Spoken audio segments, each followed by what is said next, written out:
Okay. The Rules Committee will come to order. Congress established a select committee to investigate the January 6th attack on the United States Capitol in order to examine a very dark day in the history of our nation. The worst assault on the Capitol since the War of 1812 and the worst domestic assault on American democracy since the Civil War. Some Americans have done their patriotic duty, stepping forward voluntarily to assist the Select Committee in getting to the bottom of what happened so it never, ever happens again. I want to thank them for that. As part of its work, the Select Committee has also subpoenaed 11 witnesses, requiring them to produce records and other documents. The deadline has now come and gone. 10 of those witnesses are engaging with the Select Committee and are expected to substantially comply with those subpoenas. One person has not, former White House official Steve Bannon. In light of Mr. Bannon's stonewalling, the Select Committee considered a report last night and unanimously recommended the whole House vote to make a criminal contempt referral. It was a unanimous, bipartisan vote. Today, we are considering that measure so it can be debated on the House floor. If it passes, as I hope it does, the matter would then be referred to the Justice Department for prosecution. Look, I don't know if Steve Bannon has something to hide or if he's just trying to puff up the former president's ego by defending his frivolous lawsuit against the Select Committee. But I do know this. This isn't about whether you're a Democrat or a Republican. This isn't about whether you like Donald Trump or not. The Select Committee is examining the planning and execution of a violent attack on the United States Capitol in an attempt to overturn an election.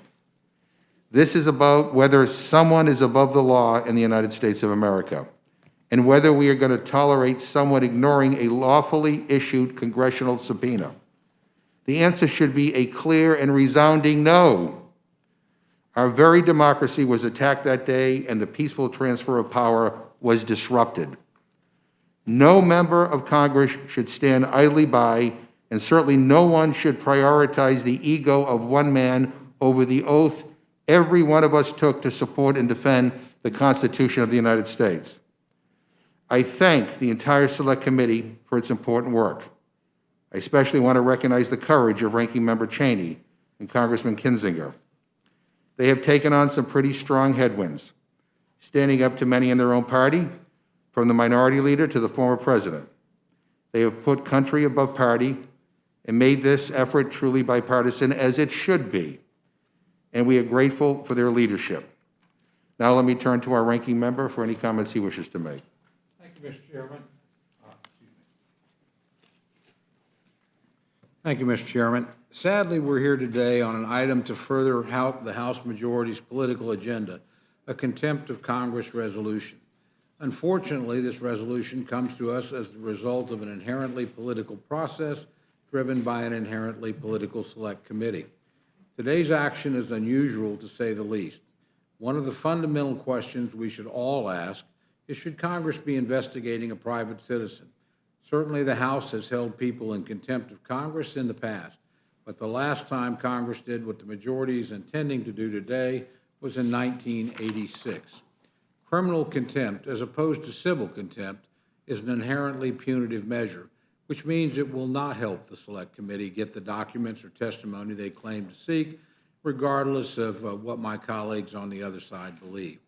Today's events were sadly foreseeable.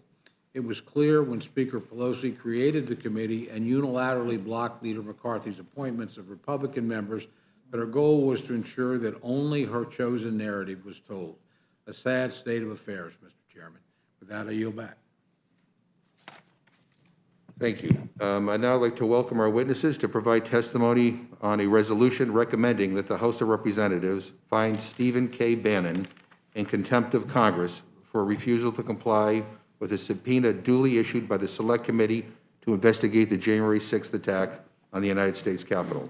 Chairman Thompson, Ranking Member Cheney, we are delighted that you are here.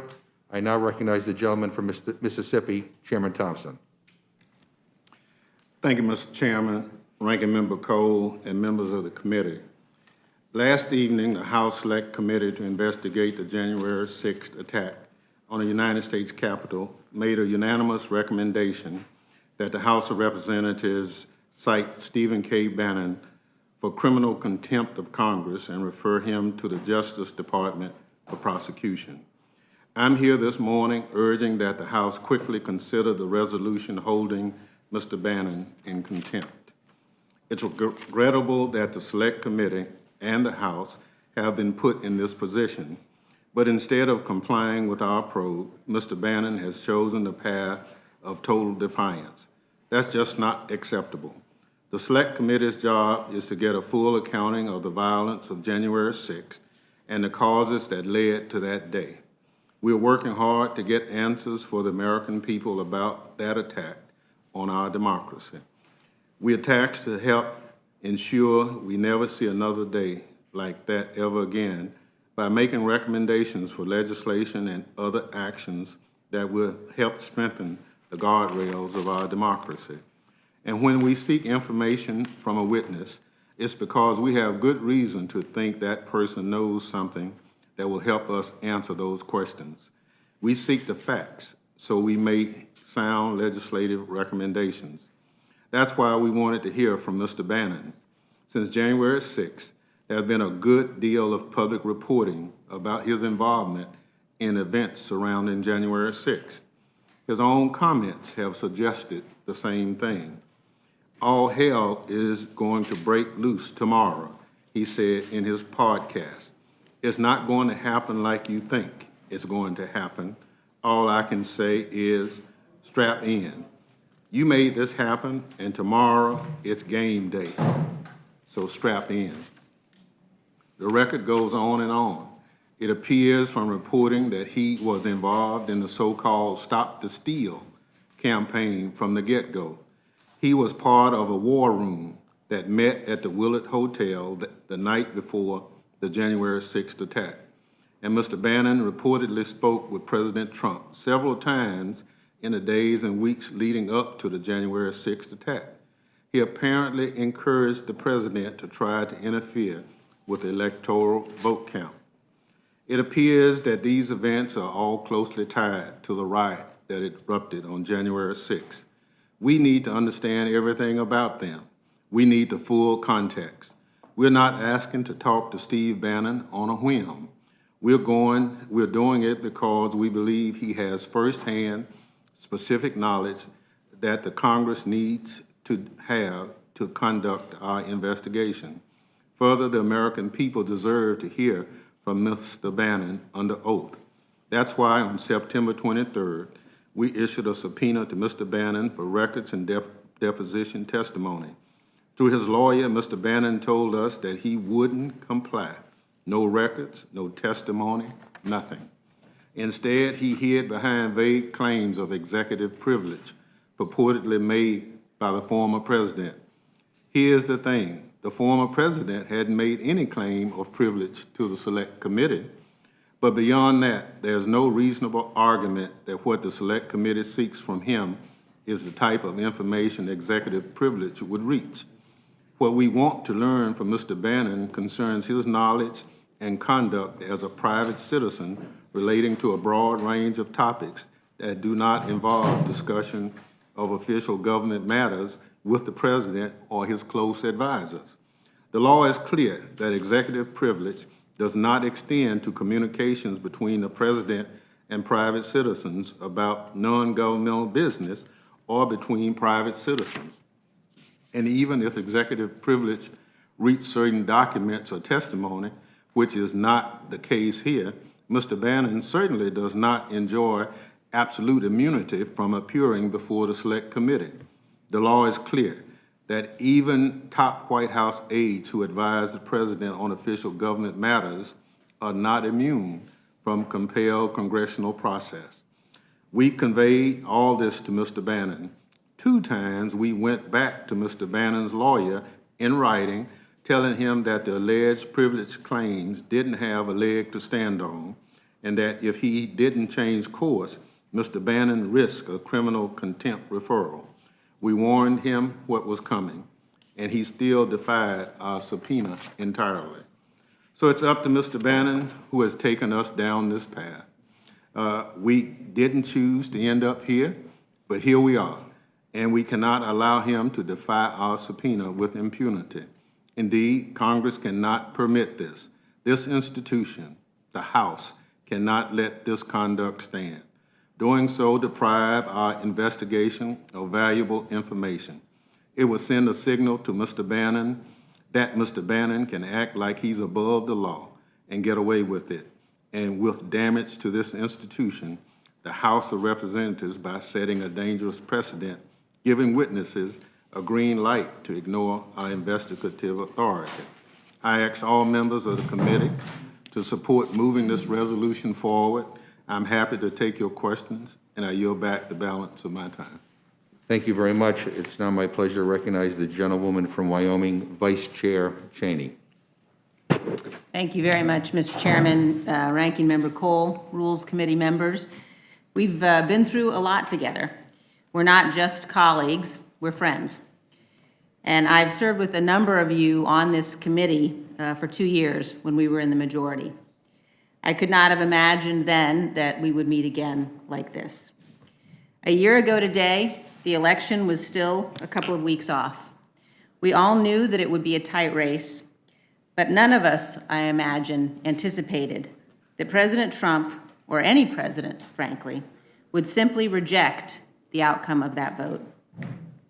Of course, President Trump had the right to challenge the outcome in our state and federal courts, which have an appropriate and constitutional role in resolving election claims. But what he did thereafter had no precedent in our history. He rejected the court's rulings in dozens of cases, including the rulings of judges President Trump himself appointed. He rejected what his own Department of Justice officials told him over and over again, that they found no evidence of widespread fraud sufficient to overcome the election results. He rejected the conclusions of both the Department of Justice and the intelligence community when they told him that the Dominion voting machines had not secretly changed the outcome of the election. President Trump had no factual or constitutional basis for his claims, and the lawyers he found who would carry his fraud claims forward have paid the consequences.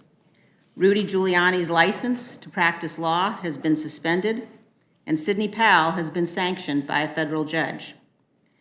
But Donald Trump persisted, attempting through every manner he could imagine to try to change the outcome. And we all saw what happened. The people who attacked this building told us, continue to tell us, on video, on social media, and now before the federal courts, exactly what motivated them. They believed what Donald Trump said, that the election was stolen and that they needed to take action. The Select Committee has critical work to do to get all of the details, and today we are here to address one witness, Steve Bannon. I urge you all to watch what Steve Bannon said on his podcast on January 5th. The chairman just quoted parts of it, and it is shocking. He said, "All hell is going to break loose tomorrow. We are coming in right over the target. This is the point of attack we have always wanted." He said all hell would break loose on January 6th, and he was right. Ask the over 140 Capitol police officers who fought for hours and were injured. And there is no doubt that Steve Bannon knows far more than he says on that video. The American people deserve to know what happened. They deserve to hear him answer these questions. Mr. Bannon has written to us suggesting that he's relying on the fact that President Trump wishes to assert executive privilege for his communications with Bannon regarding the planning for January 6th. We do not believe any such privilege claims are appropriate. And even if such privilege existed, it is still not absolute or unqualified. We are confident that we will prevail on these privilege issues. But there is a more important and more fundamental point here. The vast majority of what we need from Mr. Bannon is not even conceivably subject to an executive privilege claim. Mr. Bannon is using privilege as a pretext for not appearing at all and for producing absolutely no documents of any kind.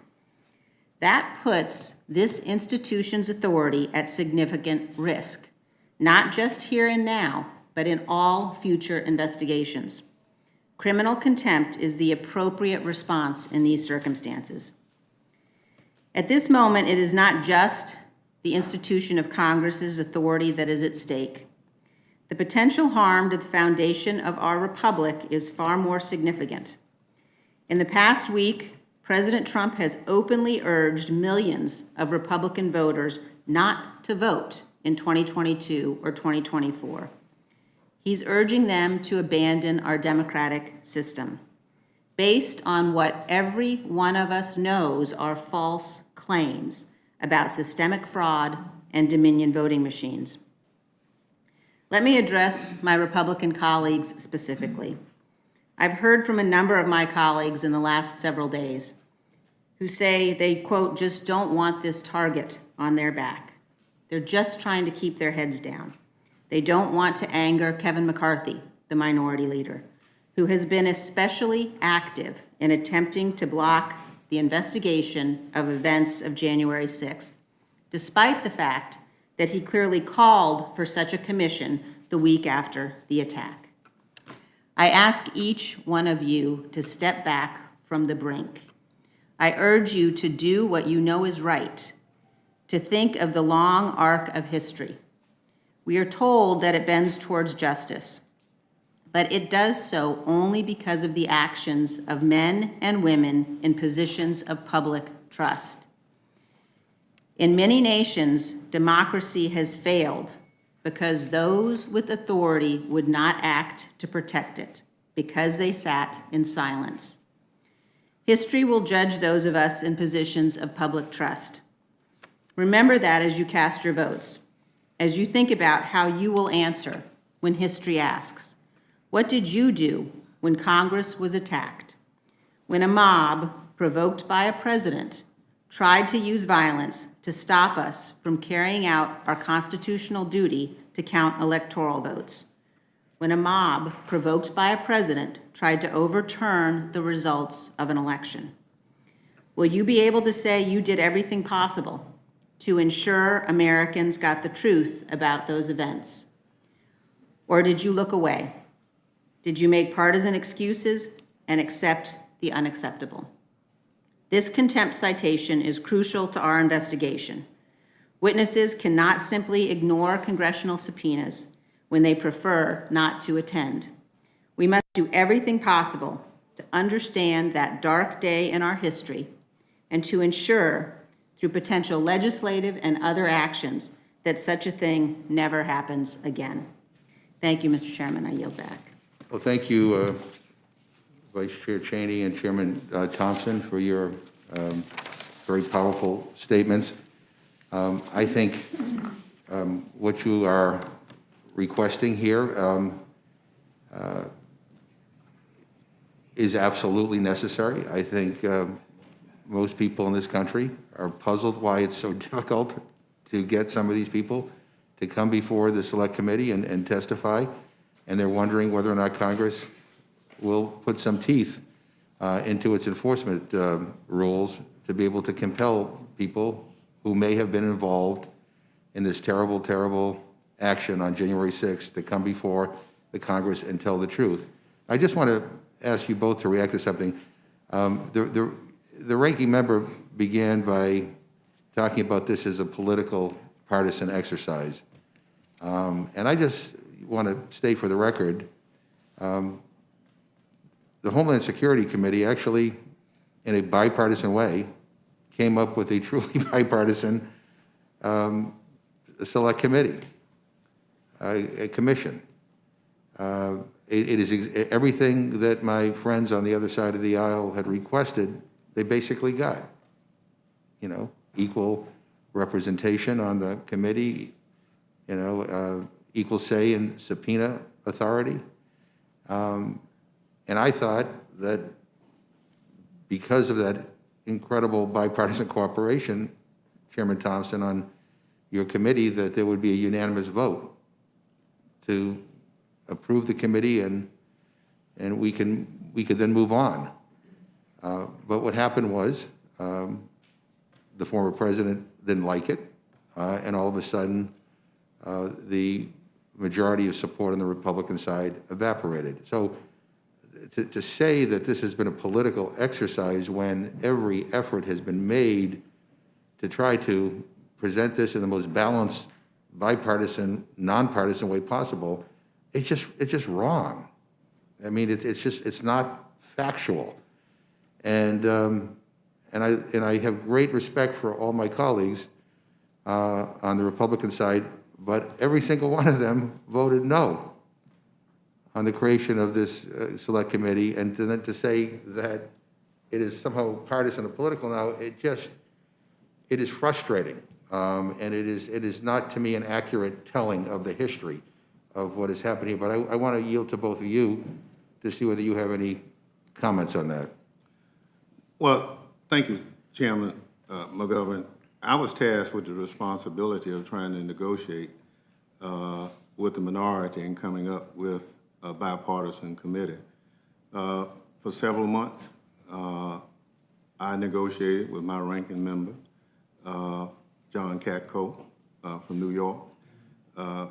We went back and forth with language, composition, and in my mind, met every consideration the minority leader put before us, and in writing. And so at the last moment, when we all thought we had agreement, and actually took it to the floor, we saw the opposition to what we thought had been an agreement between a bipartisan agreement. The unfortunate situation we find ourselves in is all of us saw what happened on January 6th. I hope no one, not just this committee, but anyone who saw what happened has anything other than total disgust for what happened to this institution and this government that all of us have sworn to defend. And so when my wife and others called me on that day wanting to know what happened, I was in the gallery. And because of that, I was really immune from some of the activities in the beginning, but I just felt that as chair of the Homeland Security Committee, who has some responsibility for defending this government from domestic as well as foreign terrorists, that act itself required me to do something. And so we, to the chagrin of some of my colleagues who said, well, I think you're being too generous in coming up with an even bipartisan commission, I said, well, look, it's not about Democrat, it's not about Republican, we have to move forward. And so we came, and I was disappointed that the minority leader and the other Republican leadership, for the most part, went against it. It was a sad day. It was an opportunity, but we had 36 people on the Republican side who voted for it. Many of them have taken and had a severe price paid because of that. That's unfortunate, because what happened on January 6th was a bad day for this country. I hope no one on this committee, or for that matter, no one in this body, try to defend the illegal, unconstitutional acts that occurred on this day. It's a bad mark. And so we're tasked with the responsibility of coming up and crafting a solution. I thank my vice chair for her strong support, but it's not about Democrat or Republican. It's about what are we going to do to prevent this act from ever happening again. I'm a grandfather. I don't know what I can tell my grandchildren if we don't do something as members of Congress to say that you can be assured, Gina or Thomas, that this won't ever happen again. And so, as a member of Congress, I feel obligated to present this. I'm honored that Speaker Pelosi designated me the chair, but I can assure you that the patriots who make up this committee have given their all toward the value of this product. And so that's where we are, Mr. Chair. It's a place that I wish that had January 6th not occurred, we wouldn't have to be here. But unfortunately, it occurred. And so we have to address it. And sometimes you address things that are not popular, but we're sworn to do our duty. And I think what you have before you today is the beginning of that product of this 9-member committee doing the duties that we're sworn to do. Vice Chair Cheney? Well, thank you, Mr. Chairman and Chairman Thompson. I do think it's important to note, as you did, that the initial proposal, which I think we all agree would have been the right outcome, was to look at what has happened after most of the major crises that have faced our nation, starting with the attack on Pearl Harbor, the assassination of President Kennedy, the attacks of 9/11.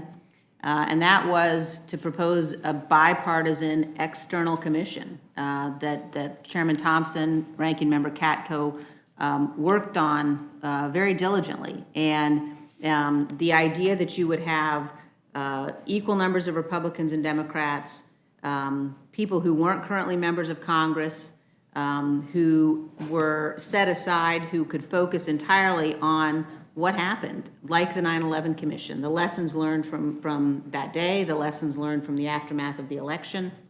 That was the right approach. It was a preferable approach. But we have to be honest and recognize it was Republicans who killed that. As the chairman mentioned, there were, I think, 35 or 36 of us who supported it. It passed in the House, but ultimately in the Senate, it was the Republicans, despite the tremendous efforts from a number of Republicans like Senator Susan Collins and others, who really worked to try to address any concerns that could have been legitimate. But once it became clear we weren't going to have that outside commission, then the choice is, are you going to have an investigation into what happened, or are you going to let the worst attack on this Capitol since 1814, an attack that was an effort that came in the middle of our counting of electoral votes, an effort to stop that counting, are you going to let that go uninvestigated? And we certainly can't do that. So the idea that we're in a position now where at every step, the efforts of the members of this body to understand what happened are being blocked. There are efforts underway to block them. There are efforts underway to play politics. There simply comes a moment, Mr. Chairman, where we all have to say this isn't about politics. And if we want to defend this institution, if we want to defend the Constitution, then we have to be willing to work together to do what's necessary to get to the truth. And this subpoena that we've issued for Mr. Bannon is fundamental to that. His refusal to cooperate in any way also must be met with consequences. And that is exactly what we're here, what we're asking for today. Thank you. Mr. Cole? No questions. Ms. Torres? Thank you, Mr. Chairman. I just want to take this opportunity to thank our witnesses for being here with us. Several of us were here in the chamber on January 6th, on the balcony. I think we will forever be tied to that horrific event. We know the horrors that occur that day, and we those scars still today. We know the danger that our democracy was in. We know how close we were to losing not just our lives, but our democracy. Mr. Chairman, I want to read, for the record, a short message that I wrote I requested a flag that was flown over the Capitol on January 20th, Inauguration Day. This is a message I wrote for my grandson. At the request of the Honorable Norma J. Torres, Member of Congress, this flag was flown in honor of the date of January 6, 2021. The U.S. Capitol was attacked by insurrectionists trying to overturn the 2020 presidential election. Despite that attempt coup, this American flag flew proudly over the Capitol dome as President Joseph R. Biden and Vice President Kamala D. Harris were inaugurated. In one of our democracy's darkest hours, I fought to make sure that it would endure. I hope that you never experience anything similar, but if you do, remember that you have the power to keep it safe. Cherish the democracy that you inherit and protect it so that one day you too can pass freedoms and the right to vote on to the next generation. Congresswoman Cheney, you and I were colleagues on this committee. Every single vote, every single day, I voted against you. Not personally. Not personally, but, our positions and beliefs couldn't be further apart. But I am so proud, to call you a colleague, that you are trying like the rest of us to figure out what happened, what went wrong, who was responsible for trying to hang our vice president. Like him or not, he was our vice president at the time when they were trying to hang him, to kill members of Congress, to stop our democracy. This is not about red or blue. This is not about Republicans or Democrats. This is about the future of our democracy, the rule of law. We either stand in support of the laws that we put forward, vote on, and demand the rest of the country, our constituents, to abide by, or we don't. We can't cover up something so horrific. People died that day. People were viciously attacked. It is not courageous to try to cover up that crime of cover-up. We need answers. This is one way that we are trying to find answers. So I just want to thank you for your courage to uphold our democracy. And I think that this country will forever owe you for that. And I yield back. Thank you. Dr. Burgess. Mr. Perlmutter. Thank you. Just a couple thoughts. 6 months or so ago, Mr. Chairman, you were here with Mr. Katko presenting the commission to us. And we all supported it and, ruled the day, January 6th, that we'd have to create that commission. But it clearly was bipartisan, and Mr. Katko supported it, and not enthusiastically. Nobody could be enthusiastic about the chore that was ahead of them, but certainly felt that everybody had worked together in good faith to find out the truth. And so I clearly supported it at that time. And the fact is that I just want to echo what Norma had to say about the honor and the courage that you two and your committee is bringing to the country. That I'm a partisan Democrat. I think our values are, the right ones for the people of America, but, obviously there's a difference of opinion. But the thing that I think is so important, and Representative Cheney, you mentioned it, is your defense of the Constitution, the defense of this institution, and the defense of the rule of law, which Mr. Bannon's decision to completely ignore the power of the Congress and its need for the truth. I mean, this subpoena and your decision to, pursue criminal contempt is right, because there's nothing more that could be at stake than our democracy and this institution and how it works with the administration. And then at the bottom of all of it is the defense of rule of law. If we don't have the rule of law, we have a rule of tyrant, we're in real trouble. So you two, I don't have any questions. I just thank you for your honor to the institution, and I thank you for your personal courage. Thank you. Mr. Reschenthaler. Thank you, Mr. Chairman. I appreciate it. I'd like to just associate my remarks with that, of course, of the ranking member. Thank the witnesses for coming today, and with that, I yield back. Thank you. Mr. Raskin. Mr. Chairman, thank you very much. I want to begin also by saluting the profound constitutional patriotism of these two witnesses. Chairman Thompson, you negotiated an agreement for an outside independent commission along the lines of the 9/11 Commission that didn't make everybody in the Democratic caucus happy. Instead of mirroring the exact numbers within the House, it was 50-50. It was 5 Democrats, 5 Republicans, equal subpoena power, straight down the middle for an independent commission. And you also said, correct me if I'm wrong, no politicians allowed. No members of Congress could be on it. Is that right? That's correct.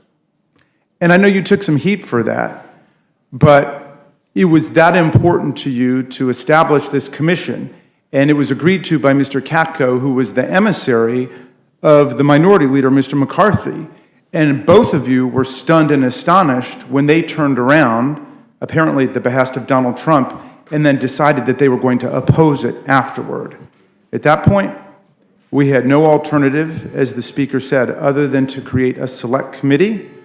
And we have a bipartisan select committee that is going to get to the bottom of this worst attack on the U.S. Capitol and the Congress since the War of 1812. This event that, for the first time in the history of the United States of America, interrupted the counting of Electoral College votes for many hours, destabilized our constitutional process, and put the whole democracy into peril.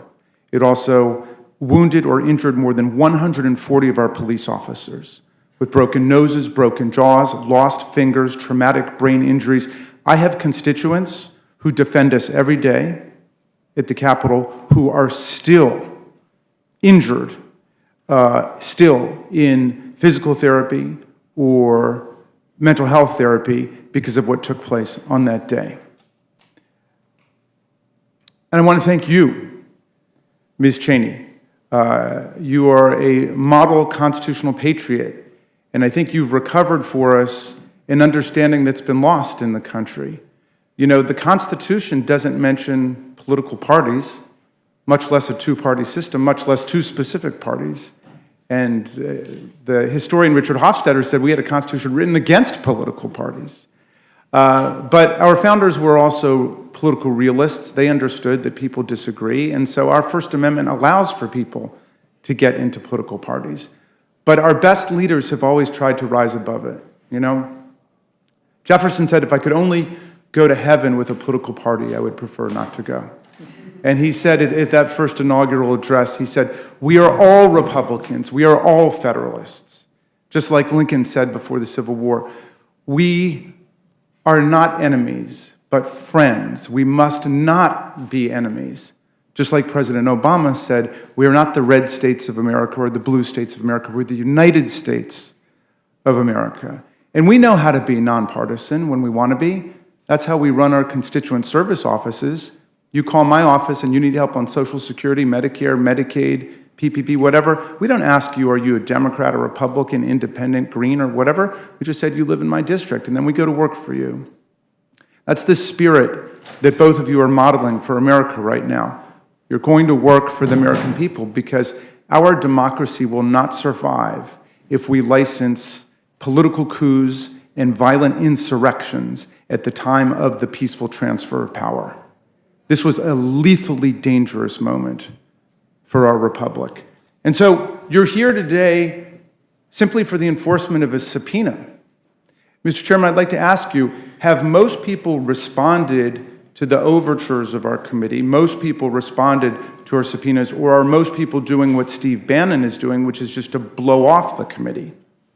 Thank you very much, Mr. Raskin. At this point, Mr. Bannon is the only person that the committee has subpoenaed to come before it that has totally ignored the process.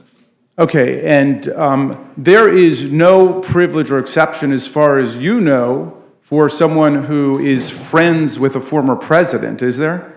No, He's subject to the law just like every other American, right? absolutely. Ms. Cheney, you mentioned some of the reasons why the committee is so interested to receive all the relevant evidence that's within Steve Bannon's possession. You said he went and he addressed supporters on January 5th, the night before. He said, all hell is going to break loose tomorrow. We're coming in right over the target now. What are some of the kinds of evidence you think Steve Bannon might have that will help us to illuminate what took place on January 6th? Well, thank you very much, Mr. Raskin. I think that the question of what did he mean, what was his involvement, what was his intent, what was his role in any of the planning of the activities of that day, to what extent was he engaged with others, either those who were planning the rally or those who may have been in the administration. We need to understand how it happened. And again, this is not just the members of the committee suggesting that people were in the Capitol because they were motivated and provoked by the President of the United States. The people who were in the Capitol have been saying that themselves, and you can read it in the pleadings. And I think it's critically important for us to recognize and understand how the language that the President Trump continues to use to this day sparked what we saw happen on the 6th. There's a much larger story that we need to understand about exactly what the plans were for that day. They went so far beyond the president's legitimate right to challenge the results of the election through our court system. He took advantage of that right, as he had a right to do. But once the courts decided, you can disagree. You can say you think the court got it wrong, but you can't ignore it. And if you ignore the rulings of our courts, then you're at war with the rule of law and you're at war with the Constitution, and that cannot be allowed to stand. It will unravel the republic. Ms. Cheney, I know that you're a very fine lawyer. Do you agree that Steve Bannon has a right to assert a privilege against self-incrimination if any of the evidence that he would turn over would incriminate himself? He does. But he has to appear, right? We subpoenaed him to come and appear and to bring documents. He just didn't show up. He could have shown up and said, I plead the Fifth, I take the Fifth, I invoke my privilege against self-incrimination. Did he ever invoke that? No, and your point is a very important one, that his response to our subpoena has been to say, absolutely, I will not appear, absolutely, I will produce no documents, and to base that on some vague claims of privilege that he asserts have been made by a former president. I think it's also important, as the chairman pointed out, to note that we have, in addition to people who have responded appropriately to subpoenas from the committee, we have many people who understand it's their duty as Americans to come forward, people who are reaching out to the committee, people who want to talk about what happened, who want to tell us what happened, who want to share that information because they understand all of us as Americans have got to be committed to the peaceful transfer of power. We must. It's foundational. So you're saying it's not just a legal duty, but it's a civic honor to be able to render assistance to the representatives of the people in Congress as we determine the causes and the events of that horrific day. Right. All right, finally, I want to ask you just about the work of our committee for a second, and maybe if I could get both the chair and the vice chair to opine about this. The vice chair has emphasized the fact that the organizing ideology of the insurrection and the attempt to overthrow the Electoral College results was one of the big lie. The idea that the election was being stolen. The name of the rally and then the march and the takeover of the Capitol was Stop the Steal.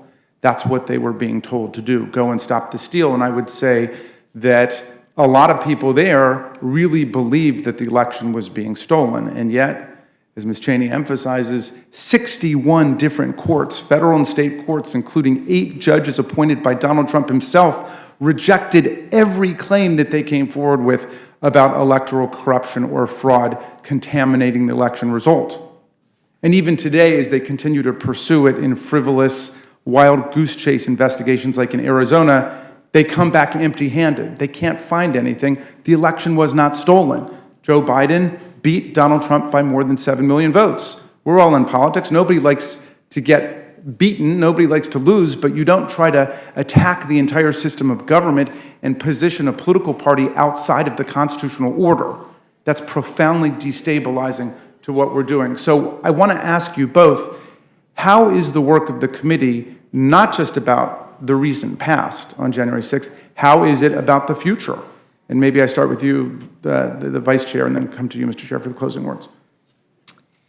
You know, I think that there's nothing more important to our future than that we dedicate ourselves to the recognition and the commitment and the understanding that these elements of the defense of the peaceful transfer of power, the defense of the rule of law, having the kind of exchanges and debates. I mean, you know, as Mrs. Torres said, there are very significant policy debates and disagreements that we all have. And I've been in this room late at night many times, really mad at Mr. McGovern.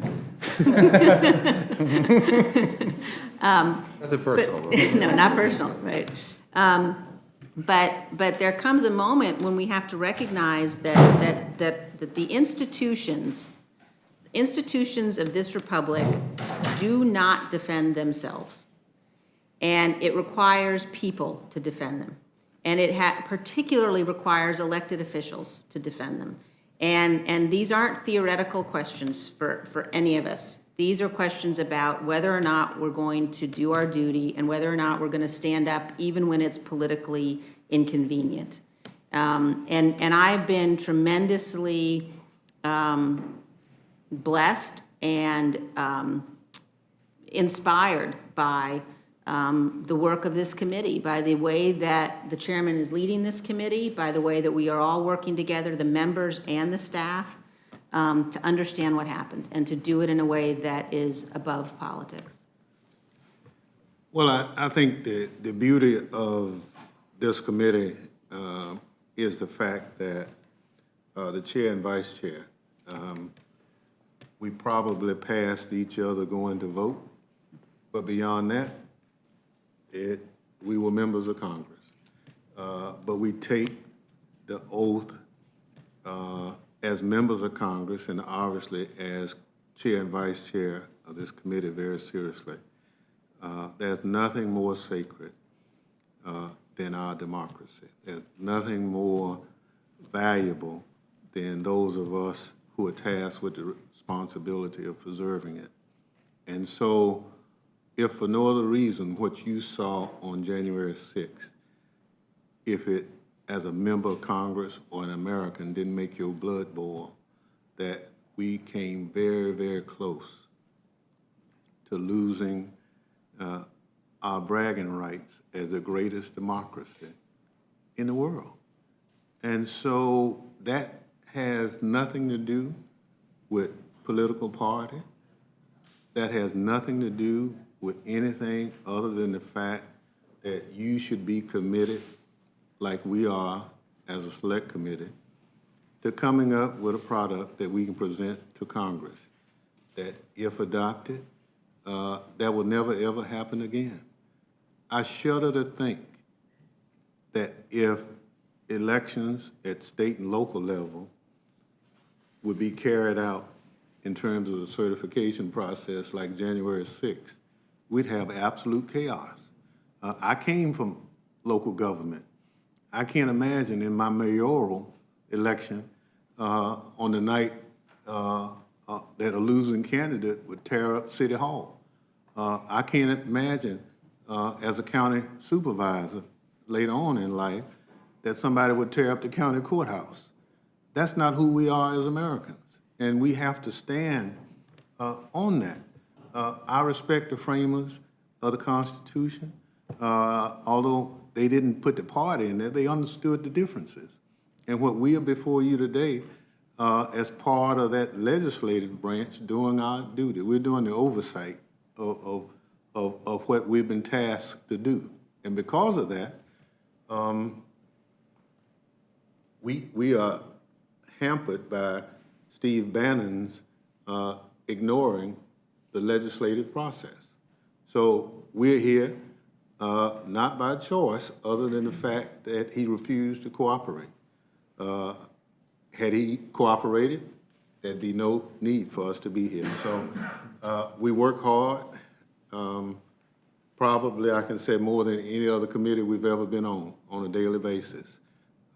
We pride ourselves on consensus and sharing the information and being forthright. So I can assure you the product that we produce at the end of our work will reflect the thoughts of all of us. And again, if you saw January 6th, which I know you've seen a number of times, it was not the equivalent of a Capitol tour. It was not the equivalent of anything other than the most dangerous action ever taken since the War of 1812 against our democracy. So we are obligated to have to come forward in the manner that we are before you today, and we'll, I hope, not be back again, but we won't hesitate if we have to come back. Thank you. And Mr. Chairman, I just want to recall the words of Senator Lindsey Graham, who said after the attack on January 6th that all of us could have died. They could have had a bomb. There were more than 800 people who entered the building outside of security without any background check. And we have all sworn a solemn oath to uphold the Constitution and this government against all enemies, foreign and domestic. I will be strongly supporting this resolution, and I yield back. Thank you. I know Mr. Fishbach has no questions. Ms. Scanlon. Thank you. Just a few comments. Chairman Thompson, I want to thank you and your committee for your work. I also appreciate your work to establish an independent commission, despite it being shot down by Republican leadership.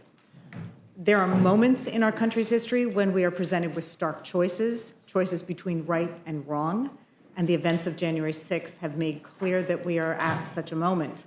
January 6th was a shocking assault on our government and the public servants who work here, and it cannot be minimized, it cannot be swept under the carpet, because the forces that inspired that attack are still stoking the fires of chaos and conspiracy, and our country may not be so lucky the next time. We need a shared understanding of history and accountability for what happened on January 6th in order for the country to unite, to move forward as one nation. And so we have to fully support the work of this committee to identify the causes of the January 6th insurrection while following the rule of law and respecting the due process rights of those under investigation. Silence or bogus claims of privilege cannot protect Mr. Bannon or anyone else from this investigation. Patriotism demands that anyone with knowledge about that dark day come forward, and patriotism demands that everyone in this Congress proactively support this investigation to the fullest extent of the law and not by standing idly by.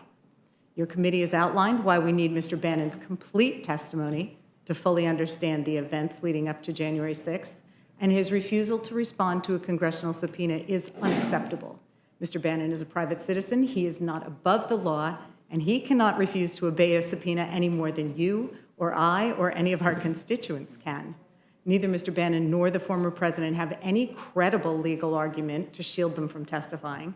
This is not a time for games or delays or distractions or abuse of the legal process or abuse of the pardon power, which have allowed the former president and his most devout supporters, including Mr. Bannon, to escape accountability thus far. This is a time for courage, the courage to protect our Constitution and American integrity. We are eternally grateful to Vice Chair Cheney and Representative Kitzinger and all the committee members, including our dear colleague, Representative Raskin, for having the courage to put loyalty to our country over partisan politics. Again, thank you, Chairman Thompson, for your work, and I strongly urge all of my colleagues to support the rule. Thank you. Mr. Morelli.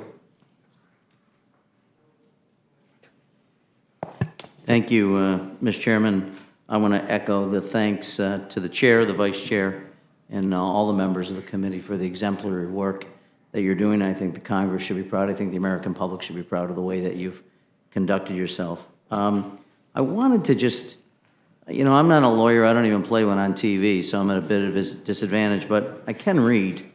Not so well, perhaps, but I did read Title II, Section 192 of the U.S. Code, and I was just struck a little bit by the suggestion somehow that a private citizen would not be subject to it. But, Mr. Chair, Mr. Vice Chair, can you point out, because it clearly doesn't seem to be in the text, are private citizens exempt under that section of the U.S. Code? What is that in terms of executive privilege? No, just about, as I understood, what the ranking member said at the beginning was that that the Congress should not utilize this against a private citizen. But I don't see any section, I don't know, is there another section that applies to it that's not inherent in the language that I'm reading? Not that I'm aware of. No? So in fact, a private citizen in the United States, if they had information that would be applicable here and could aid the members in the investigation, would be subject to subpoena just as anyone else would. Absolutely. The other thing that I'll just observe, even as it relates to executive privilege, is there a situation in which executive privilege could be invoked for the protection or in order to obscure the commission of a crime? Well, in my opinion, Exclusively for? In other words, that's the sole purpose of I'm sorry, I interrupted you, what you were about to answer. in Apologize. my opinion, there is not that ability for someone to assert, they can assert it, Yes, but that doesn't give it standing in terms of law. yeah.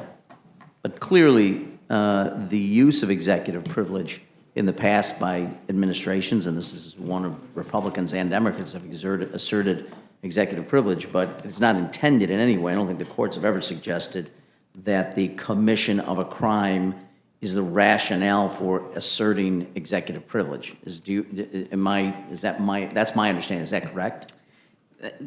Yes, and I would also say, we believe in executive privilege. Executive privilege, it's important that presidents have the ability to get advice, input, to have discussions and conversations. The Constitution requires that.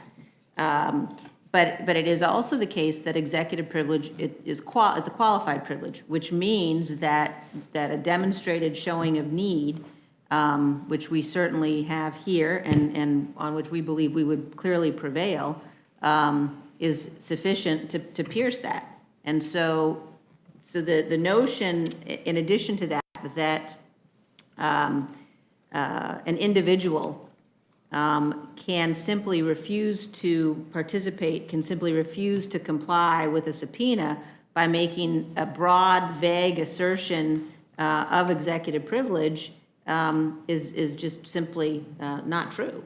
And so from our perspective, in these circumstances, if the former president wishes to make an assertion of executive privilege, he can do that.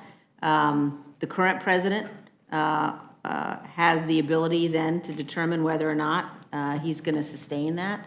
But for us, under these circumstances, Mr. Bannon's testimony is compelled, it's required, the production of documents is required, and he can't simply refuse to participate because he believes that there's a vague assertion of executive privilege that President Trump has asked him to make. And that President Biden has already said that Mr. Bannon doesn't enjoy the executive privilege. Yeah. And it does stretch, just our belief in the system that it would be a real stretch to suggest that any attack on the United States Capitol, any attack or insurrection, any attack on the electoral process, which is not in the furtherance of the interests of the Republic, could be used by a president or administration to assert executive privilege. I mean, it seems it puts literally on its head the notion of asserting executive privilege, which is intended by administrations to further the interests of the American people and of the Republic. And I feel a little bit like this is, the old heads I win, tails you lose. The suggestion that you can't somehow compel testimony or subpoena a private citizen, yet if you were on the public side, you would assert executive privilege. Sort of like, then there's no way of piercing this. There would be no way to get any information that might be entirely relevant to what happened on January 6th or the days leading up to it. Look, I just say this in closing. I appreciate, Mr. Chair, the opportunity for us to ask some questions of our distinguished colleagues. But, what strikes me as so frustrating is on the day of January 6th and the days that followed, all sides expressed, the greatest concern for what had happened.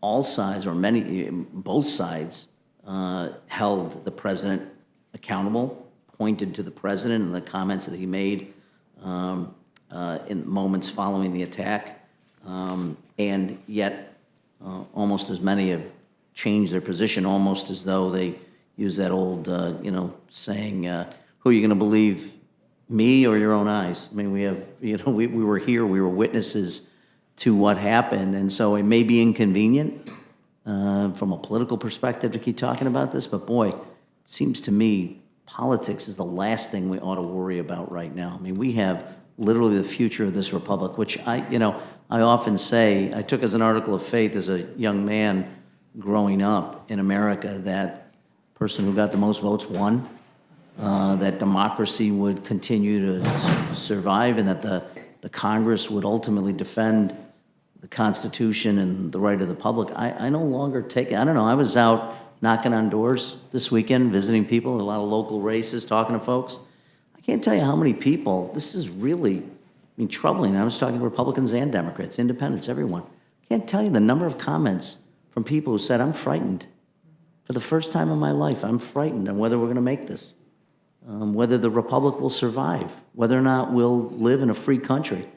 And they're not saying it because, hyperbole, and they were making speeches. I was at their door. I've never heard that before. I literally never heard that before.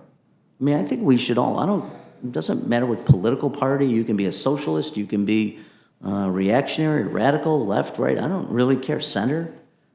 But the idea is that people ought to be able to express themselves, participate in the process without fear that somehow the question of whether the Republic will stand, whether we will defend the right of law is ever at question. And I tell you, I was shook up, I'm shook up now that this question exists, that we're actually debating whether or not an attack on the U.S. Capitol should be investigated. It seems to me like some fantasy, some dystopian world in which we live, like a bad movie I would turn off halfway through because I think, well, this could never happen. I mean, there's got to be some element of decency and honor and concern about this country moving forward. I think we're being tested perhaps as we've been tested no time since the Civil War. So I'm heartbroken that we're even here. I really am. And I'm heartbroken that, who knows, my children and my grandchildren may not live to have the same kind of security and sense of safety about our country that I had as a young man growing up. So anyway, I'll yield back, Mr. Chair, and I again want to thank the chair and vice chair and all the members of the committee for the exemplary work they're doing. Yeah, thank you. Mr. Desagne. Mr. Chairman, I just want to say how thank you to the witnesses and how grateful I am for their work and for the comments of my colleagues. And I'm grateful for the witnesses' steadfastness and their integrity. Really appreciate it. Thank you, Mr. Chairman. I'll yield back. Thank you. Ms. Ross. Thank you, Mr. Chairman, and I want to echo the great thanks to both the chair and the vice chair of the committee for their hard work, for their integrity, and for their dedication to this country and its institutions. Thank you for everything that you're doing. Unfortunately, we're having to have this committee meeting because now the whole House has to help you do your jobs. And this meeting is about holding people accountable to our nation's laws and to our Constitution. And former White House Chief Strategist Steve Bannon, as we know, has refused to comply with your duly issued subpoena. He refused to come voluntarily.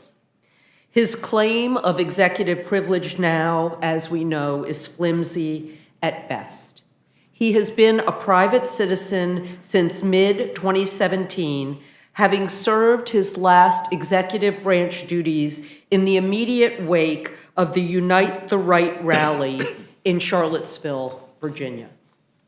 His communications with former President Trump in the lead up to the January 6th attack on our democracy can hardly be considered part of any presidential official duties. Everyone must play by the rules. And Bannon has already made his fair share of trips to the well.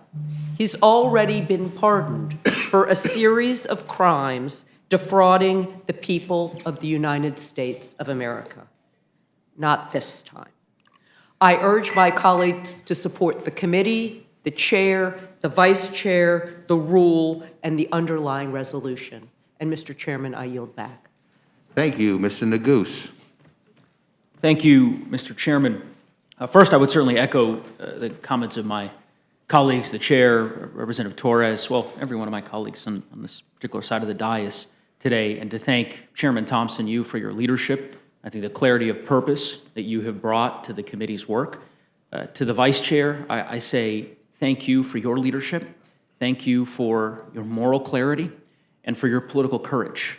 The vice chair and I have districts that share a common border, and I cannot begin to describe to you how many constituents of mine have said, when you see Representative Cheney, tell her thank you. Across the board and across the political spectrum, it is not easy, and we know that, and we thank you for the political courage that you've exhibited over the course of these last 8 months.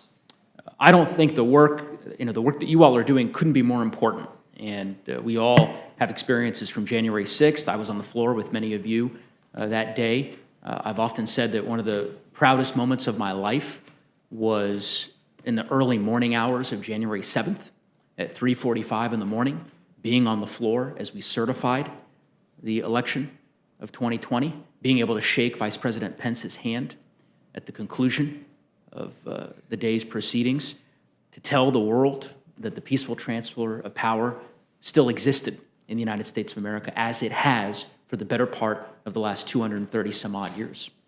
And the work you all are doing to get to the bottom of what happened on January 6th is incredibly important, not just in terms of better understanding the past, but as Representative Raskin so eloquently put it, also for purposes of the future, and as to whether or not our country will continue to function as a constitutional republic.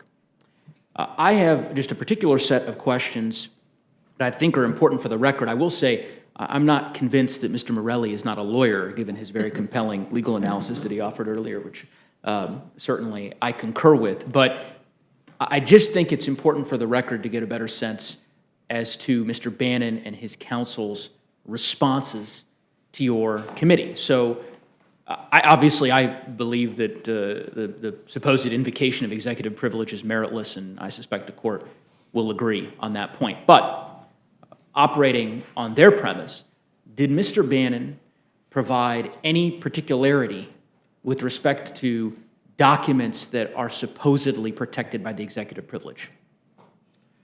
At this point, Mr. Bannon has not provided the committee with any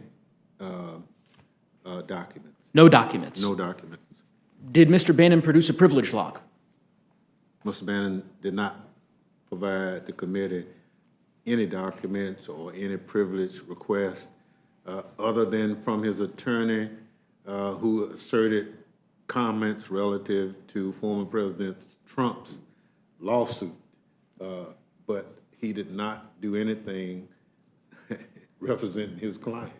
So no documents produced, no privilege log, as is typically the case when a witness purports to invoke a privilege to essentially attest as to which documents are purportedly protected by that privilege and which are not.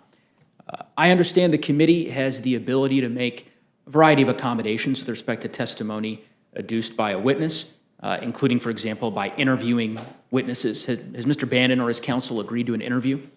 No, and we've made two separate requests of Mr. Bannon in pursuit of trying to engage Mr. Bannon and his attorney in such a conversation, but we've not been successful. To that end, has Mr. Bannon agreed to, or his counsel, to a deposition? No. My understanding is that under committee rules and under the rules of the House, witnesses are able to provide, or rather, are able to have counsel join them for any kind of testimonial interview, so that they can, ultimately rely on the counsel when they're invoking a certain privilege. Has Mr. Bannon, of course, refused to agree to testify and did not show up on the date from which he was asked to testify, correct? At this point, of all the witnesses we've subpoenaed before our committee, he is the only witness so far that's been totally uncooperative. So no interview, no deposition, no documents, no privilege log, no testimony, just total, complete defiance of the subpoena. That's correct. I don't know in what universe this body could tolerate that kind of defiance of a subpoena. Irrespective of political affiliation, this is ultimately about the constitutional prerogatives of the House of Representatives as a co-equal branch of government under Article 1. And with that, Mr. Chairman, and for that reason, I will certainly be supporting the rule, and I would encourage my colleagues to do the same. Thank you. The gentleman yields back his time. I'd like to ask unanimous consent to insert into the record the letter that Republican leader McCarthy sent to Speaker Pelosi. This is early on when we were talking about creating a bipartisan commission. And I want to submit it for the record because I think, this is a historical document. I want it to be accurate, that every single thing that Mr. McCarthy requested, an equal 5-5 ratio, co-equal subpoena power, no inclusion of findings or other predetermined conclusions, which ultimately should be resolved by the commission itself. Every one of these things, Mr. Thompson, was agreed to by your committee. And yet it was rejected by the majority of Republicans in the House and in the Senate. And, I think you said, Mr. Thompson, at the beginning about the gravity of this moment. You invoked your granddaughter and about the importance of making sure that we get this right so that future generations will look back and see how we behaved. And I want to commend you again for your leadership. I think you are getting this right. I think this is nobody welcomes this moment, but it is the right thing to do. And Ms. Cheney, I was a history major in college, and you remind me of Margaret Chase Smith, the Republican senator from Maine, who saw through Senator Joseph McCarthy's lies and demagoguery and stood up to his brazen attempts to use fear and intimidation to expand his own political power.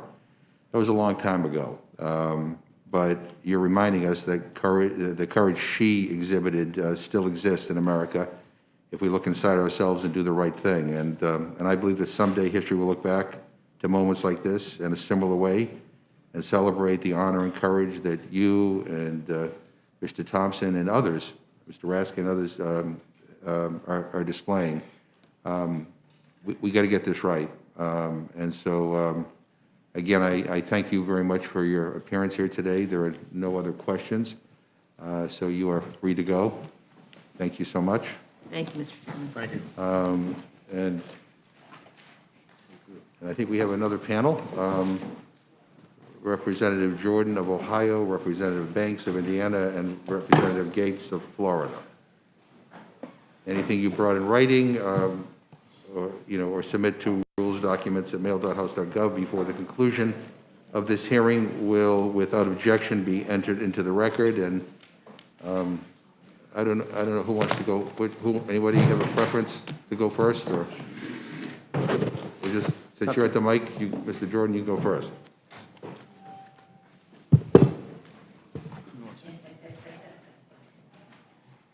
Thank you, Mr. Chairman, Mr. Ranking Member, members of the Rules Committee. Earlier, Representative Cheney said we can have an investigation or we can let it go uninvestigated.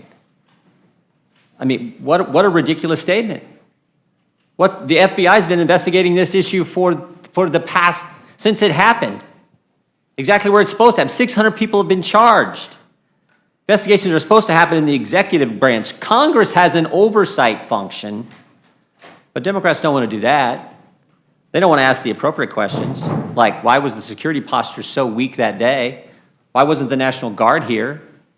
They don't want to ask those questions. Instead, the actions of the January 6th committee, I believe, are a complete assault on Americans' liberty. There have been 4 batches of subpoenas issued. 4 batches. The one we're talking about today, Mr. Bannon, Mr. Meadows, Mr. Patel, Mr. Scavino. Second one to Mr. Clark, employee at DOJ, former employee at DOJ. The 3rd batch to organizers of some other rally I didn't know about that happened that day. And then there's been subpoenas issued to 11 individuals, 11 American citizens, who asked the government for permission on an application to hold the Trump rally. Now think about this. They put their names on an application. The government asked them to do that. They give that application to the government granted it, and now the January 6th committee petitions them to ask them questions about exercising their First Amendment right to assemble. Here's what they ask them about. Subpoena to those individuals, those 11 individuals, includes a demand for agenda and selection of speakers for the rally. They ask them for coordination of the speakers' respective speeches, discussions of content, and they ask them, think about this, communications with or concerning any member of Congress. So, if some of these individuals happen to talk to a member of Congress exercising their First Amendment liberty to petition their government to redress their grievances, wow, the January 6th committee wants to depose them on those kind of things. Some of these individuals are 20-some-year-old staffers. I mean, this is largely a clerical thing, but they filled out this application, setting out chairs, escorting people to their seats, plugging in microphones. No, they're gonna go after them. Even though the investigation the FBI is doing says, fine, scan evidence of any type of coordination. Here's what it says: violence was not centrally coordinated. This is the Reuters story. Oh, and here's the source. Here's the source on that story. Senior lawmakers have been briefed in detail on the results of the FBI's investigation so far, find them credible, a Democrat congressional source said. So there is an investigation going on where it's supposed to happen in the executive branch. Oh, I forgot. One other thing the January 6th committee's done that I believe is a direct attack on liberty. They've sent letters to the carriers, the tech companies, asking that they, for hundreds and hundreds of Americans, according to news reports, asking that they preserve all communications of that individual for the past 6 months. And they told these companies, oh, by the way, don't let the person we're telling you to preserve information for, don't let them know, like the law requires, don't let them know that we've asked you to do this. And if you feel compelled to follow the law and tell them that this January 6th, that government is asking for this information to be preserved, if you feel compelled to, tell us first. The old gag order concept, this is scary where they want to go and what they're doing to Americans' constitutional rights. And finally, I would ask just this sort of fundamental question. How can you expect witnesses to participate when you wouldn't let Republicans participate in the committee? How can you do that? We know what this is about. This is plain and simple. This is about, they got nothing else to talk about. They got nothing else to talk. This is the worst administration in history. We went from a secure border to complete chaos. Complete chaos. Every single month has been worse than the one before.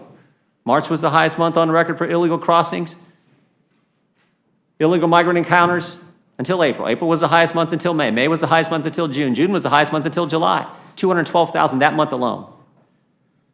They got nothing else to talk about. We went from energy independence to the President of the United States begging OPEC to increase production. They can't talk about that. No, they're going to use this committee to attack American citizens' liberties, fundamental First Amendment rights.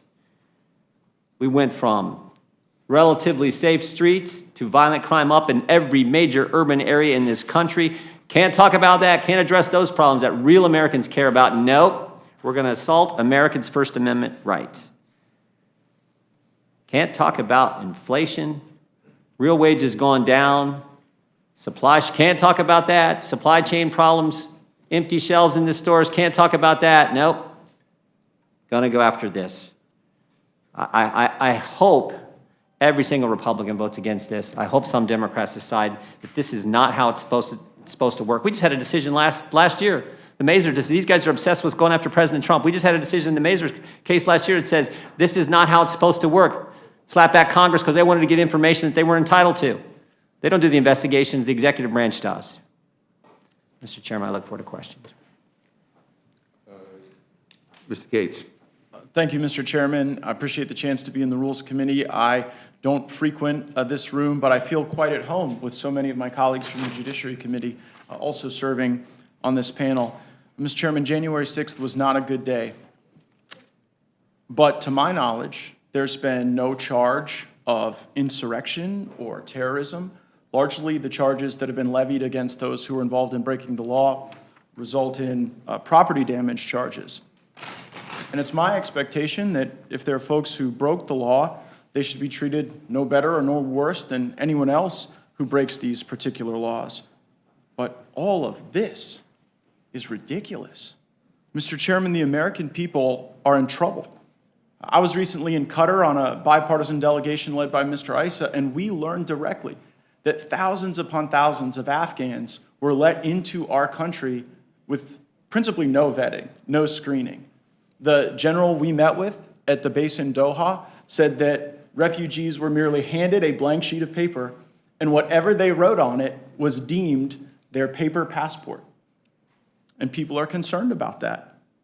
On our border, we functionally have a turnstile. I never believed that President Biden could be worse than President Obama on the border, but we've gone from the Obama days of catch and release to the Biden days of import and release, where people are being really beckoned across the border as a consequence of our policies and then shuttled around the country. And our supply chain issues have come to the forefront of the minds of so many of Americans. I mean, supply chain used to be something people learned about in economics class. And now the supply chain issues are resulting in inadequate access to things that people need. And we see the Washington Post tell Americans to just lower their expectations regarding the American economy. I was recently at the Port of Long Beach. I saw just, cargo ship after cargo ship. You could about walk from the Port of Long Beach to the Channel Islands in California without ever having your feet touch the water on cargo ships that cannot come into port because of a total failure of the U.S. economy. Our country has been humiliated abroad in Afghanistan, where reliance on this strategy of an Afghan government being left to facilitate American departure and withdrawal turned out to be a total fiction. And yet here we are reviewing Steve Bannon's podcast. The average American, when they wake up, I don't think one of the first 100 things they think about is Steve Bannon's podcast, the things he said before or after January 6th. I think that is a uniquely Washington obsession. And it wouldn't be so damaging to our country if it wasn't absorbing the capacity of the Congress to meet the actual challenges that the American people are facing. I mean, do you really think that your constituents are out there hoping that you guys are here sharing your hot takes on Steve Bannon's podcast rather than dealing with the inflation that is crushing them, the border crisis that is concerning them, the problems we have abroad? It's truly shameful that this is got the focus and the obsession of so many in the Congress. There's been discussion today about Mr. Bannon's response being one of total and complete defiance. I believe those are the words that my colleague from Colorado used.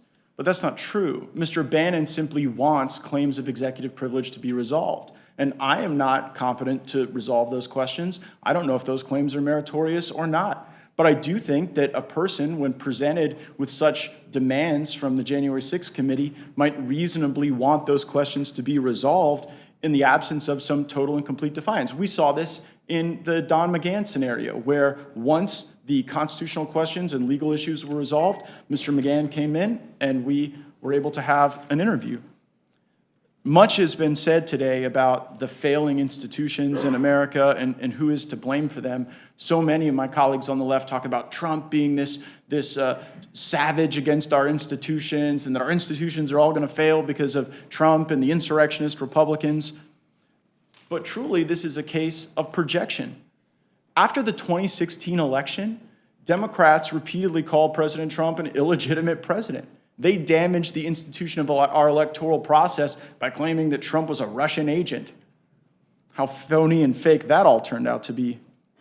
We've even seen the Democrats back institutions that have done great violence to our sense of justice. When the FBI was changing evidence in a secret court to go after President Trump and his allies, they certainly were able to rely on my colleagues on the left to have their back. And the US dollar is a pretty important institution to American families. And the policies being considered by the majority in this Congress would crush the dollar. It would punish savers and seniors, leading to massive inflation, getting people caught with real impact on their lives that go beyond your perception of Steve Bannon's podcast. So this week, it is the institution of Congress that is failing to meet the needs of the people. But in the prior panel, we heard Chair Thompson and Congresswoman Cheney really give up the game, because this isn't about a contempt proceeding. Everything the American people are watching today is about the inward turning of our national security apparatus and law enforcement against political rivals. Mr. Thompson, Chairman Thompson, talked about criminal contempt referrals. I would proffer to the committee that Chairman Thompson knows exactly why he made that statement, because he knows there are willing hands at the Department of Justice ready to receive such a referral and to criminalize our politics. Mr. Bannon wants to wait to see if there is a privilege issue resolved by a court, and as a consequence, this is all just theater to set up the utilization of criminal process against Steve Bannon. We also heard Congresswoman Cheney echo those very themes. In her comments regarding Leader McCarthy, someone that I don't agree with in all circumstances, Congresswoman Cheney said that Mr. McCarthy had been especially active in blocking the January 6th committee. Those words were chosen on purpose because obstructing a congressional investigation, as we all know, is a crime. And so this isn't about Mr. McCarthy's discussions, this isn't about his perspective, this isn't about his votes or his speeches.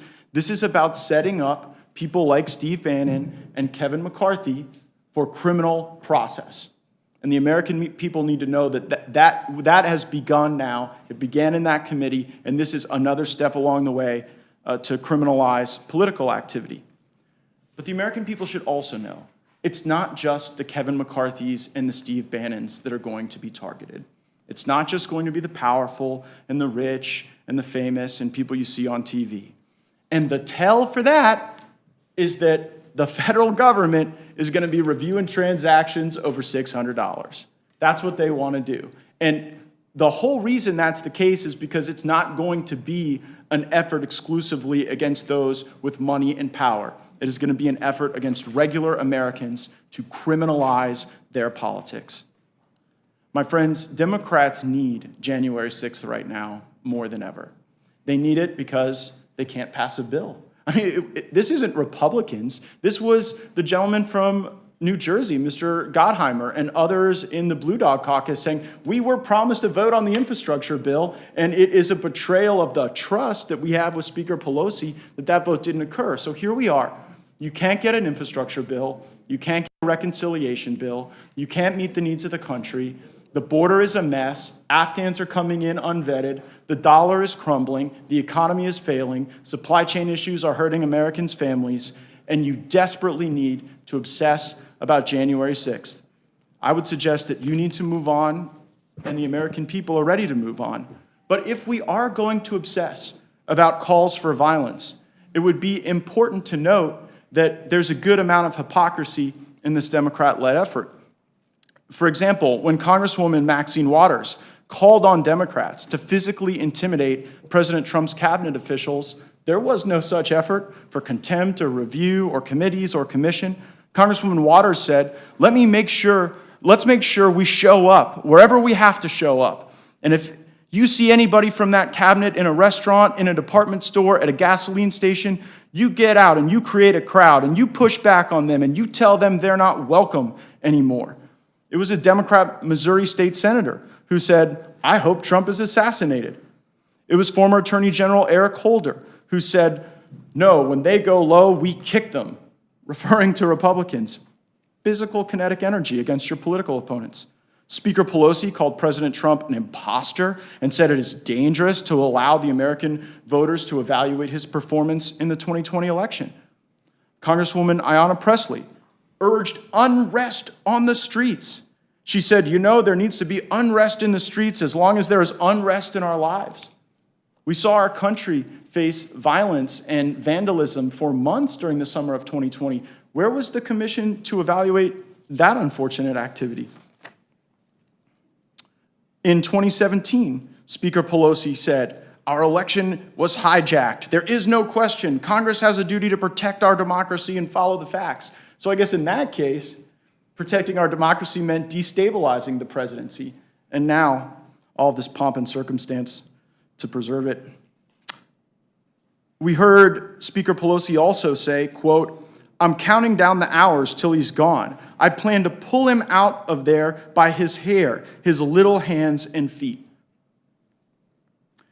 Governor Cuomo talked about physical violence that New Yorkers ought to engage in against President Trump. He said, quote, he can't have enough bodyguards to walk through New York City.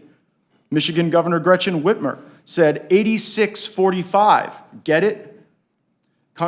Senator Warren actually sent up a meme that called for MAGA death. So again, I sense from the was that time expiring, Mr. Chairman? There's no time limit? All right, well, I'm sort of just getting, I got a little more to lean in here. We don't have a time limit in the Rules Committee, although we should rethink it. Hey, anytime I can inspire congressional reform, I'm always eager to do so. Again, Mr. Chairman, time and again, we see these calls for violence. We see actual violence that was far more grave and far more damaging to our country throughout the summer of 2020 than the unfortunate acts on a bad day on January 6th. And I would encourage the committee and the Congress to do what the American people have done, move on from this, and let's focus on the actual issues that affect them. And I appreciate the committee's indulgence, and I yield back. Thank you very much. Mr. Jordan, when you appeared before the Rules Committee earlier this year in January, I asked you to say 5 simple words. The election was not stolen. And you were unwilling to say them then. Can you say those 5 words? I've never said it was stolen, Mr. Chairman. I'll give you the same answer. Never said it was. I said we should investigate it. I said on January 6th, when the electoral votes were counted, that Joe Biden is president of the United States. And if you got a problem with that, I don't understand it. The real question is, why don't you guys want to investigate what happened? You said a lot of words just now, but unfortunately, you're still unwilling to say those 5 simple words. And I think that's incredibly important, pushing debunk conspiracy theories and I'm not pushing and any adding conspiracy fuel theories. to the fire when it comes to Your misinformation obsession out there. with 5 words seems pretty ridiculous to me. Yeah, and when this works better. I mean, I'll let you speak, and then you can let me speak, and that's the way we work it here. But we saw on January 6th how misinformation could lead some people to violence and ultimately endanger our democracy. Mr. Jordan, on July 27th, you were asked by Bret Baier on Fox News if you talked to the former president on January 6th, and you didn't give a clear answer. You said, and I quote, I've talked to the president so many, I can't remember all the days I've talked to him, but I've certainly talked to the president, end quote. The next day, on July 28th, you confirmed to Spectrum News that you spoke with the former president on January 6th. When asked by a Spectrum News reporter, Taylor Popolars, whether you spoke to the president before, during, or after the Capitol was attacked, you said, and I quote, I spoke with him that day, after, I don't know if I spoke with him in the morning or not. I just don't know. I have to get back to you. I don't know when those conversations happened," end quote. Yep. So my question is, you've had 84 days since that interview to go back and check the records. So when did you speak with the former president on January 6th? Did you talk to the former president before, during, or after the attack on the Capitol? Of course, I've talked to the president. Or was it all three? Of course, I've talked to the president. I've been clear about that. I talk to him all the time. This is not about me, Mr. Chairman. I know you want to make it about me. You want to make it about individuals, other individuals. But this is about the lack of a proper security presence that day. That's what this committee, if this committee is going to do something that's worthwhile, that's what they should be investigating. Of course, I talked to the president. I talked to him that day. I've been clear about that. I don't recall the number of times. But it's not about me. I know you want to make it about that, but this is about the, why wasn't, how about this? Why wasn't the National Guard here that day, Mr. Chairman? If I could reclaim my time, I just want. Have you asked that question? Have you asked the speaker, why wasn't the National Guard here? No, my question to you, I'm asking the question to you. And I gave you the question was, answer. Did you talk to the president, former president, before, during, or after the attack on the Capitol?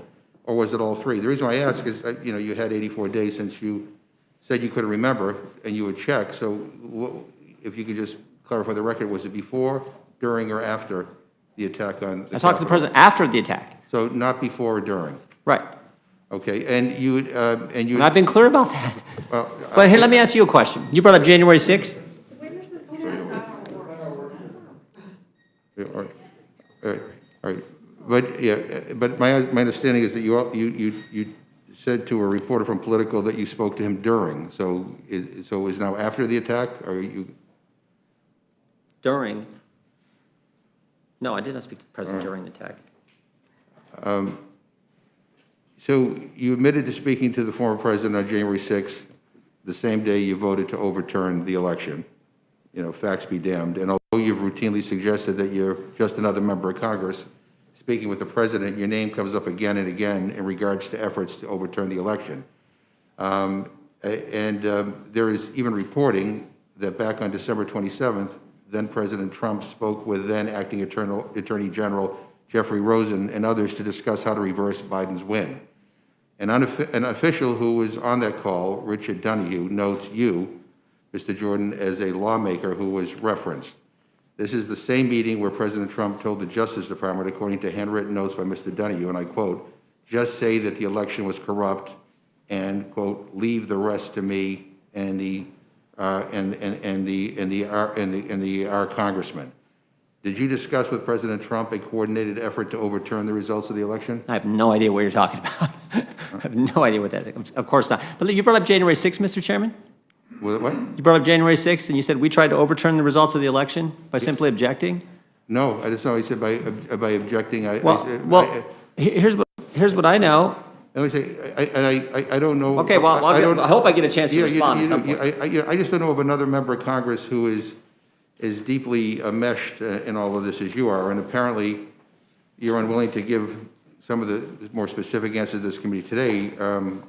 I guess, are you willing to tell the Select Committee what you know about events leading up to, during, I've been and clear all after along. that I've day? got nothing to hide. I've been straightforward all along.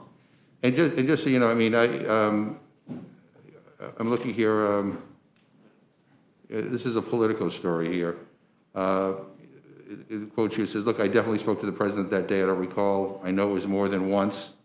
I just don't recall the times." This is to Olivia Beavers. And you later said that, "I'm sure that one of the Trump-involved calls took place in the safe room because we were in that room forever." I mean, that's what you... Yeah, after the thing, that's what I said. But what Yeah, does this have to do with, what does this have to do with Steve Bannon? What does this have to do with Steve Bannon's No, contempt? I'm just, you... I thought that's why we were here. Yeah, well, in your opening, you didn't mention Steve Bannon. Mr. Gates did. No, You I didn't mentioned, men- I you guess I didn't did mention Steve Bannon Bannon's at all. name. I mentioned him very first. You talked about inflation. No, I did. immigration, and No, I the did, other and I things. said there are 4 batches of subpoena. The first batch, Bannon, Meadows, Patel, Scavino, first name I mentioned. Yeah. You got to go back. I'm sure the reporter can bring up the record. Yeah, I think what I come away listening to your opening statement is that you're more outraged by people asking questions.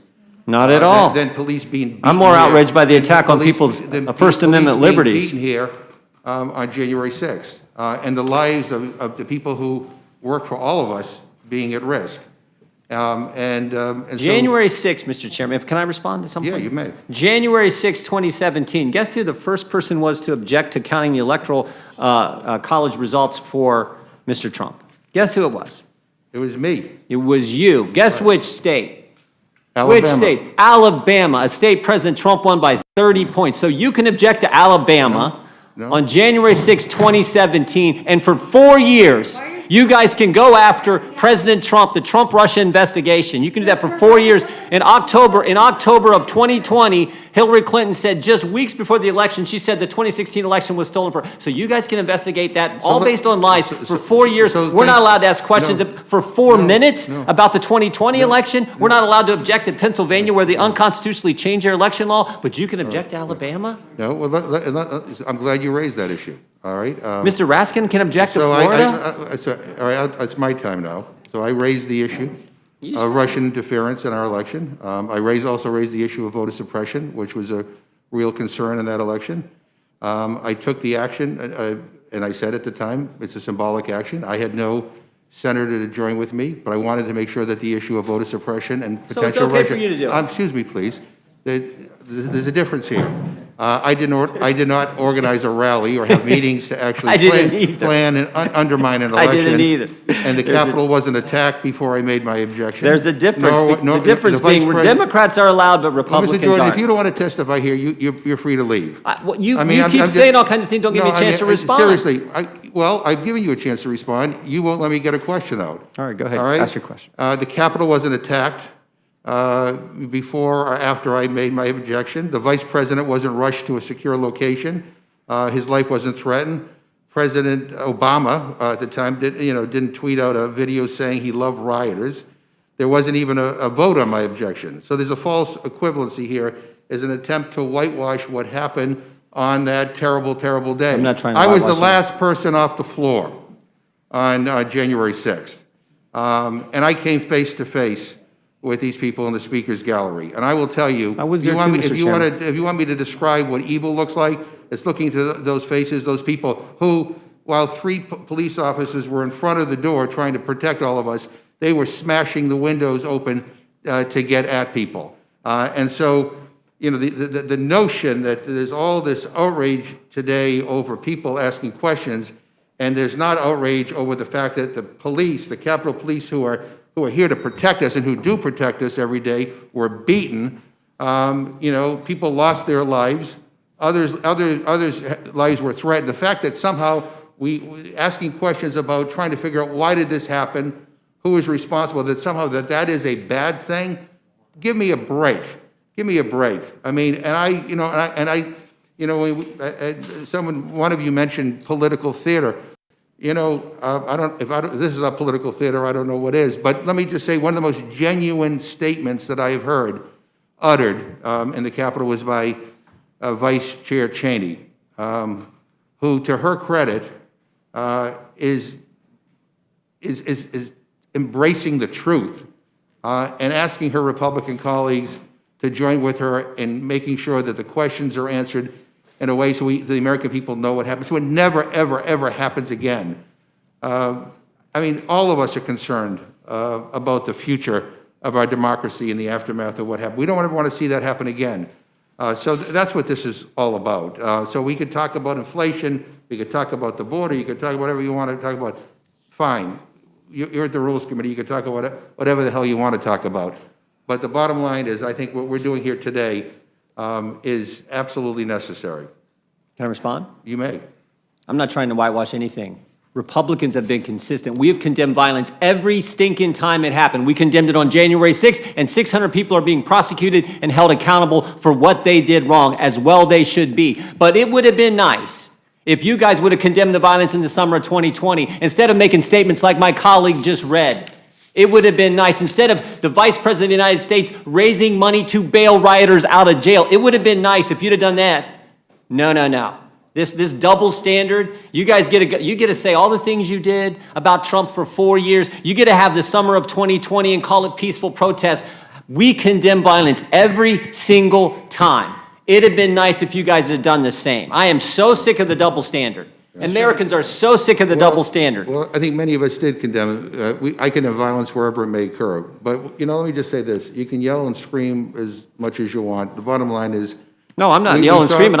we saw what we saw. I'm And reflecting the where the deal is, American the people American are. people They've saw- had it with the double the American standard. people saw. You're allowed to object, we're not. No, you could object. You- That's not the issue is not whether or not you raised an objection, Mr. Jordan. The issue is what transpired that day. The No, issue, we had the nothing issue to is do that with after that. all. We had nothing the to issue do with that. after, well, we'll see. We'll see where the investigation You leads. guys are- But you after guys all of lost this your time, mind. still, you cannot say those 5 words that the election was not stolen.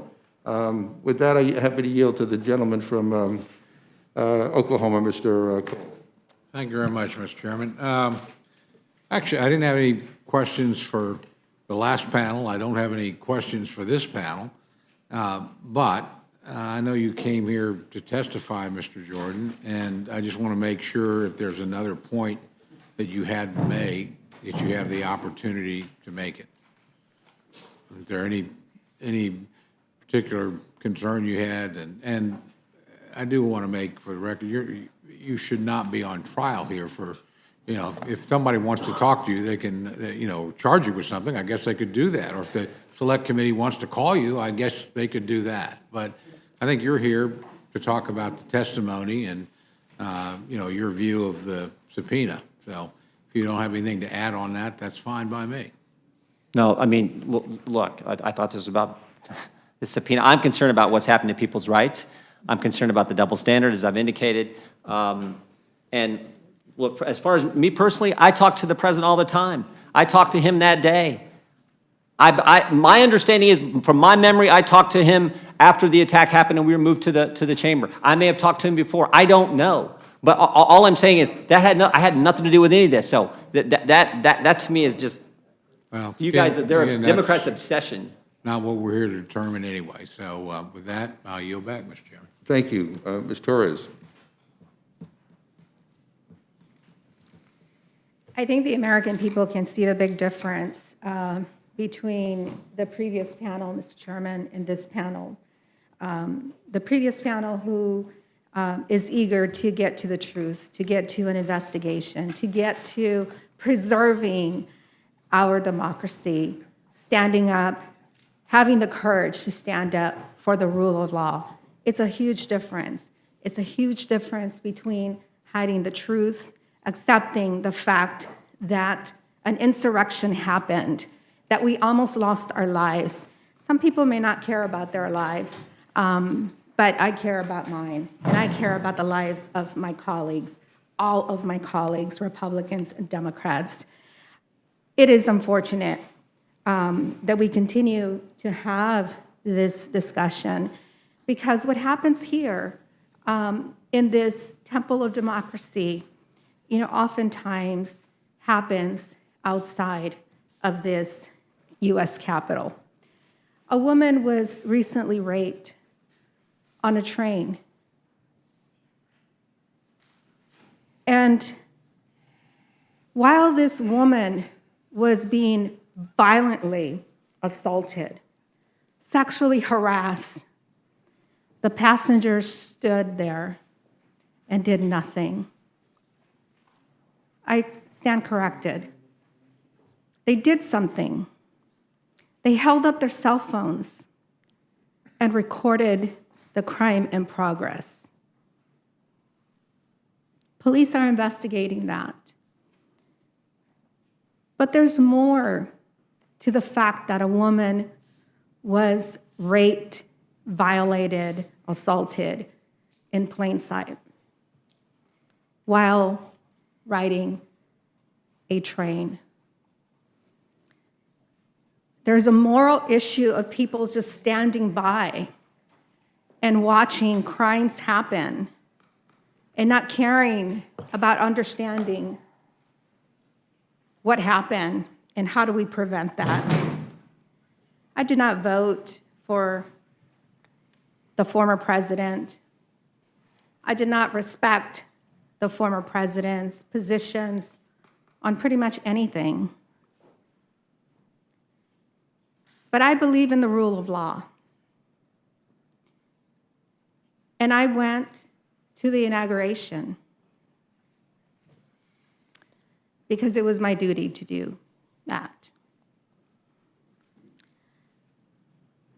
It is unfortunate that we have to look at the moral character of how people deny and try to twist the truth around what happened. People died. This is not about somebody being sexually assaulted or somebody paying to have sex with a young girl or somebody not, protecting people that are under their jurisdiction. This is about our democracy. This is about future generations of Americans that deserve to have liberty and justice for all. And with that, I yield back. Thank you. Dr. Burgess.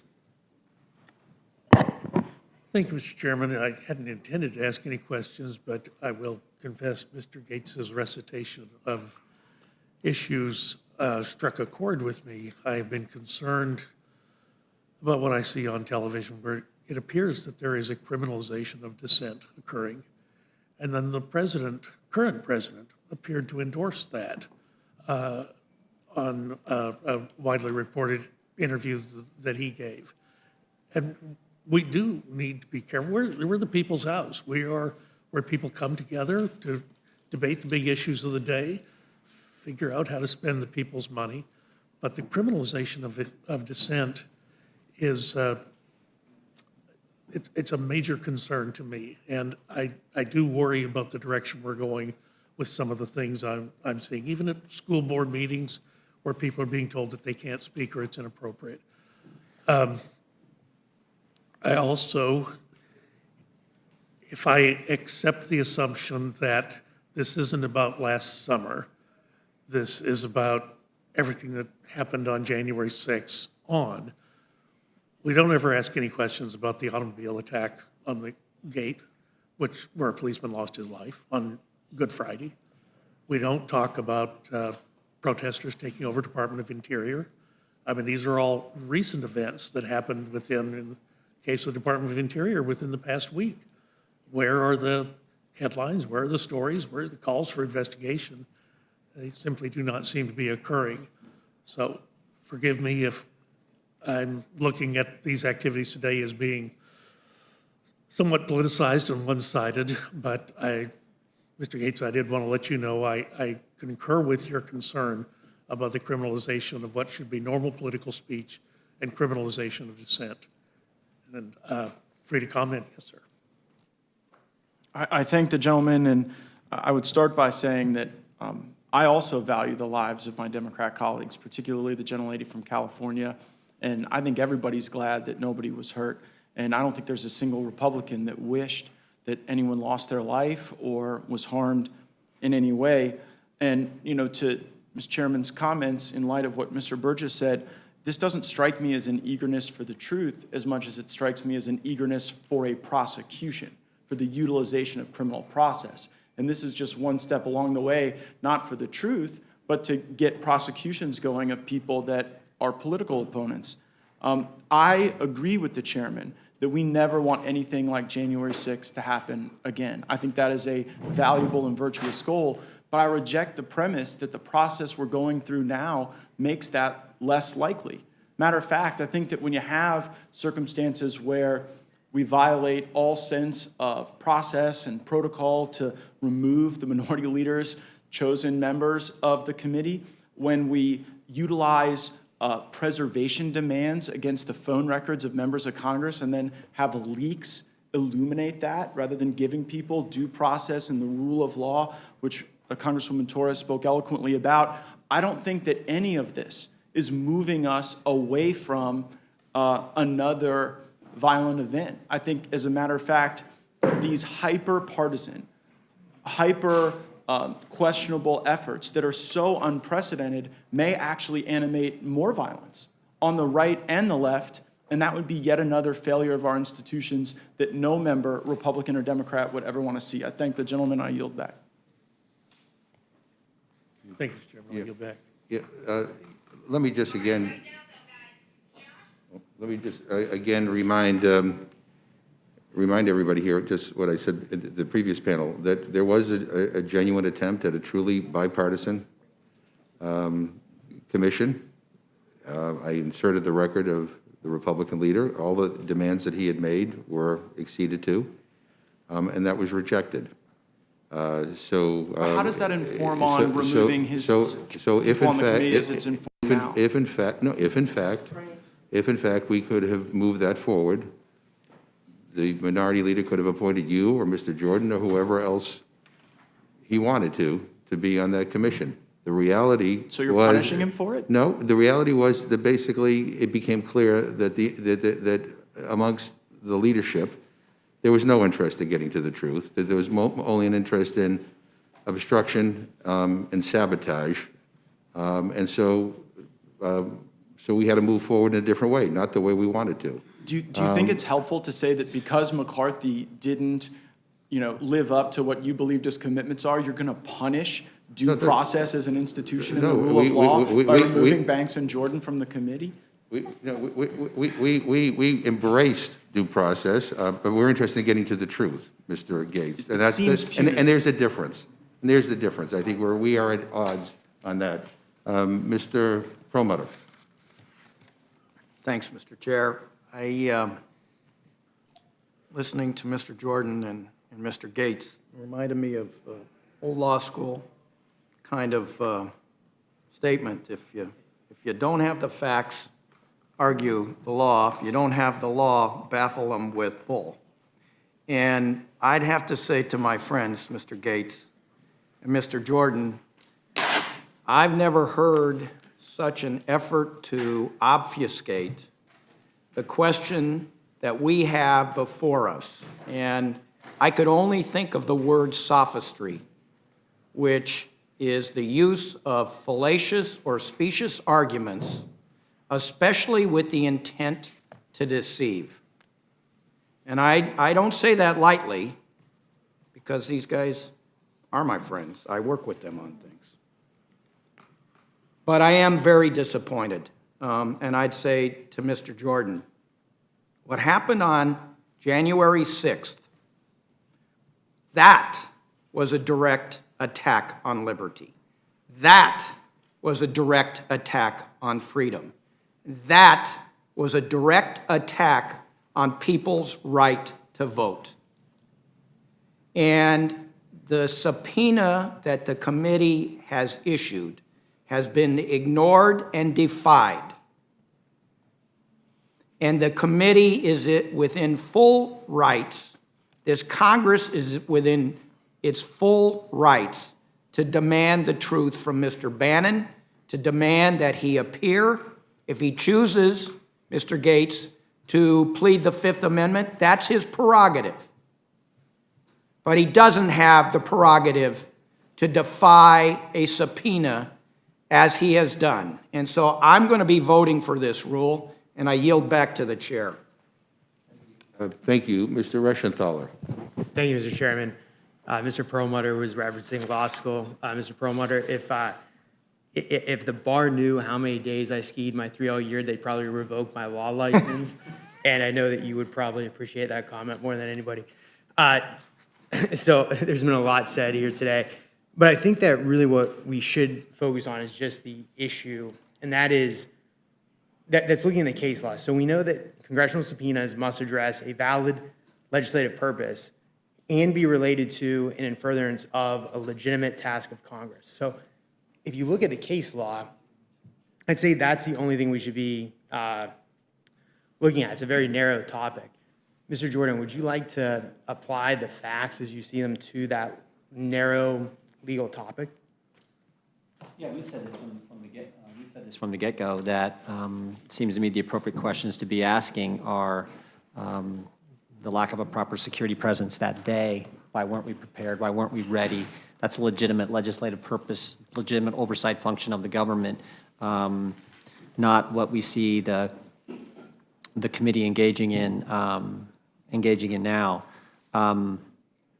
That's where we should be focused. I think that's the reason Republicans weren't allowed to be on the committee, because we were raising those questions. And frankly, the only one that can truly answer those is the Speaker of the House. She's the one who has ultimate authority over the Sergeant of Arms. She's the one who's in control. But that's not where they want to go. They want to go on this obsession with President Trump, this obsession with going after people, even though the FBI is doing the investigation, and the FBI said there was no conspiracy, but they are prosecuting people who did wrong. And that's exactly what it should be. 600 of them, over 600 of them. So that's what we want. I would, if I could, to the gentleman, just point out the previous member said fallacious here's the quote he used, fallacious arguments with intent to deceive. This is, you almost would laugh. I mean, for 4 years, we had the Trump-Russia collusion argument. 4 years of it. Spent $30 million. Bob Mueller come back and said there was nothing, no collusion, no conspiracy. They told us the dossier was real. They told us the Hunter Biden story was false. We now know, of course, it was true. They knew it was true at the time. We knew it was true at the time. They've actually told us in the past few months the border is secure. Mayorkas stood there and said the border is secure. Like, are you kidding me? And of course, they've said for 4 years that Hillary Clinton won the 2016 election. So they're allowed to say all that. Fallacious. They're allowed to make all those fallacious arguments with intent to deceive the American people, but we're not allowed to raise questions and concerns when over half the electorate had questions and concerns about the 2020 election. Thanks, Mr. Jordan. I appreciate it. There's a Mr. really... Reschdal, may I answer that question regarding the legal test? I yield back. Right, sure. Yeah, I think the real question there is whether or not setting up a criminal referral is a legitimate action of the Congress, right? Because you heard Chair Thompson and Congresswoman Cheney give up the game that this is all about setting up criminal process. So if it is an appropriate action for the Congress to engage in in committee work for the sole purpose of criminal referrals, then this would be under that purview.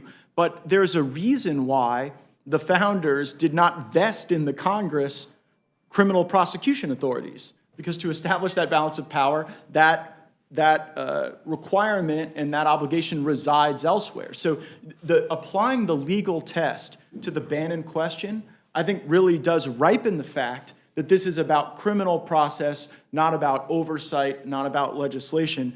And to reflect on the point Mr. Jordan made in responding to your question, the sophistry is that we're doing this in the first place.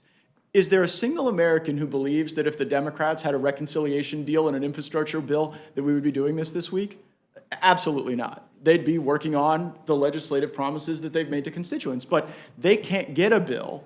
They can't deliver for the people. And so all of this January 6th obsession is the sophistry. And I yield back. Thanks, Mr. Gates. I appreciate it. With that, Mr. Chairman, I yield back. Mr. Raskin.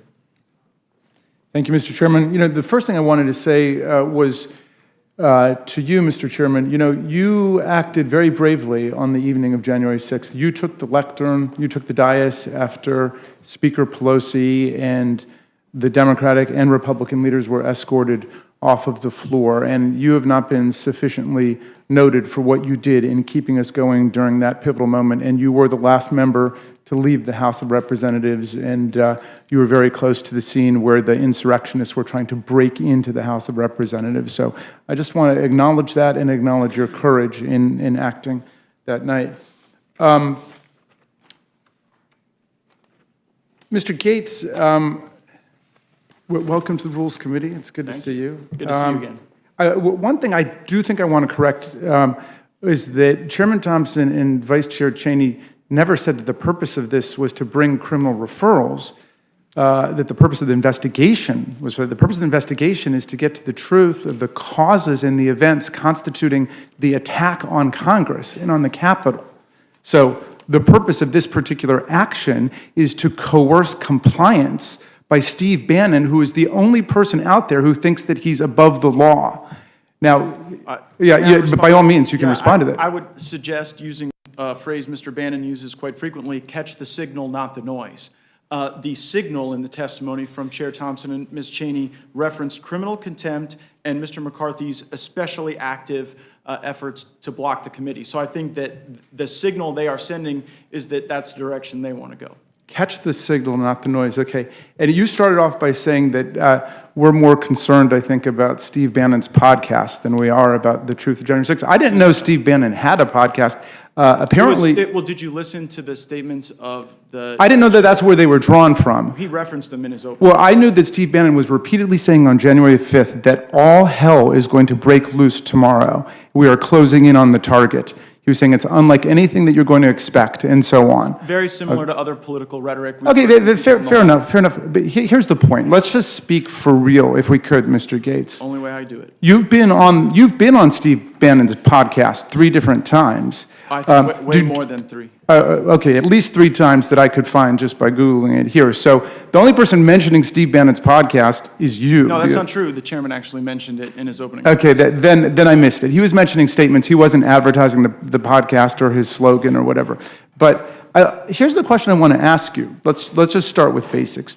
Do you accept that Joe Biden won the 2020 presidential election? I accept that Joe Biden is the president. Do you accept that he won the election by more than 7 million votes and defeated Donald Trump by 306 to 232 in the Electoral College, a margin that Donald Trump called a landslide when he beat Hillary Clinton by the same numbers?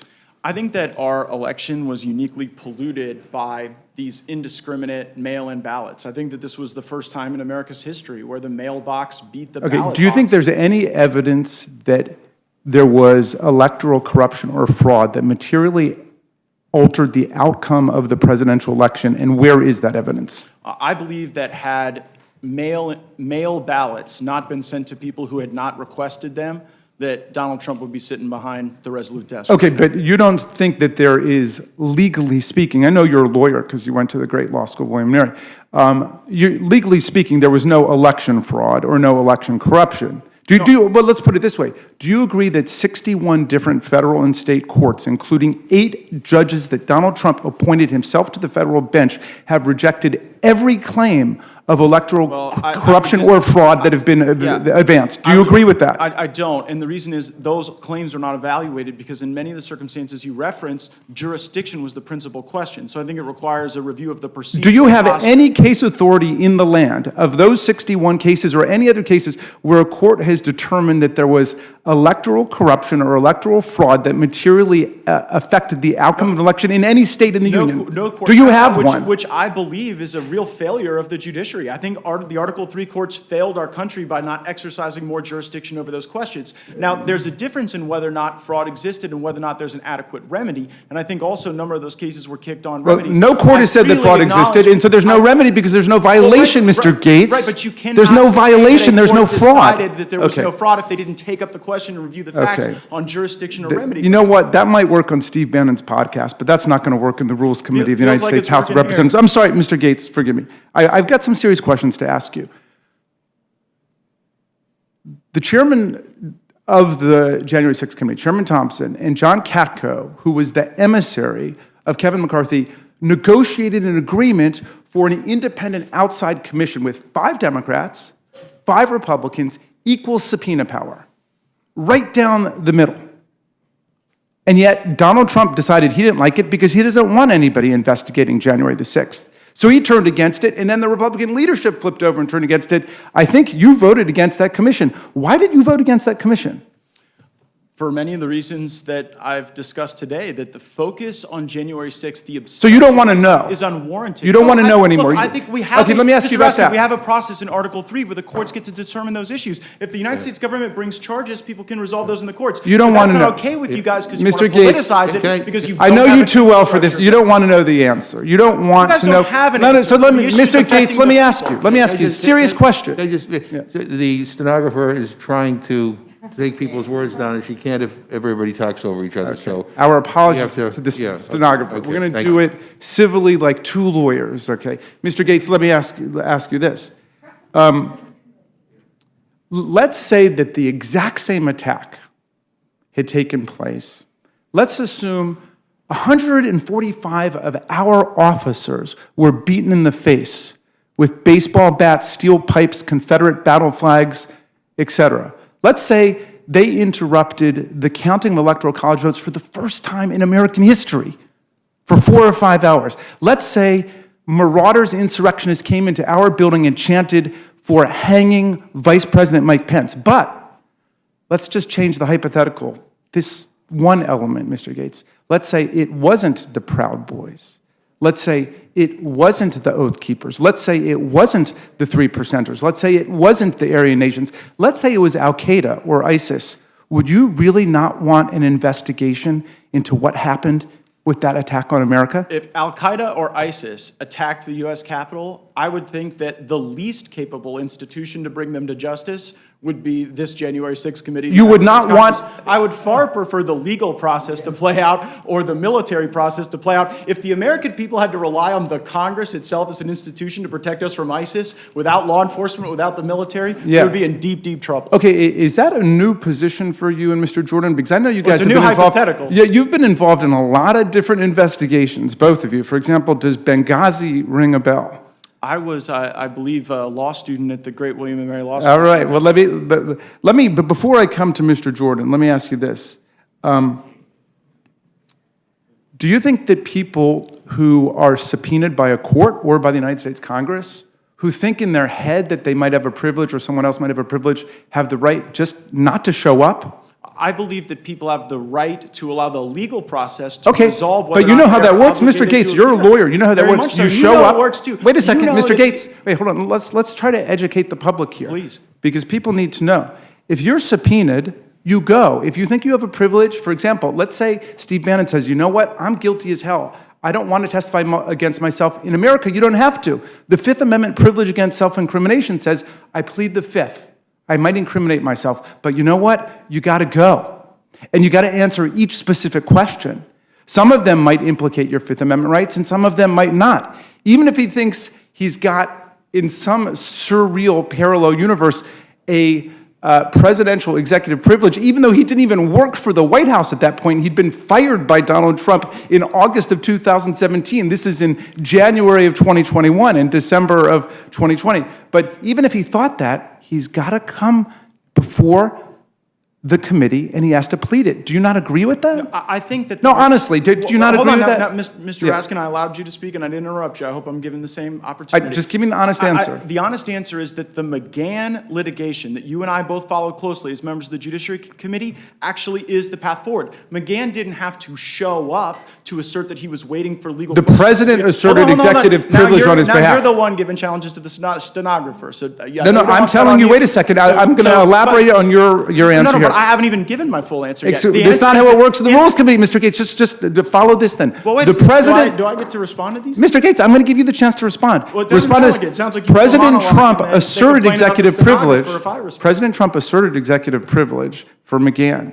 President Biden has not asserted. I believe there is. Has not asserted executive privilege. President Trump has initiated litigation. Look, the So- reason you all waited on McGahn is because the Russia hoax wasn't going well for you. And the reason you're not Okay, waiting all now right. is because you have no other legislation Blah, blah, or no blah. other solutions Okay. for the country. All right, That's why Mr. Jordan, let me switch you to you. had the McGahn playbook, but you've ditched it because you guys need January 6th so bad. Okay, Mr. Jordan, let me come to you.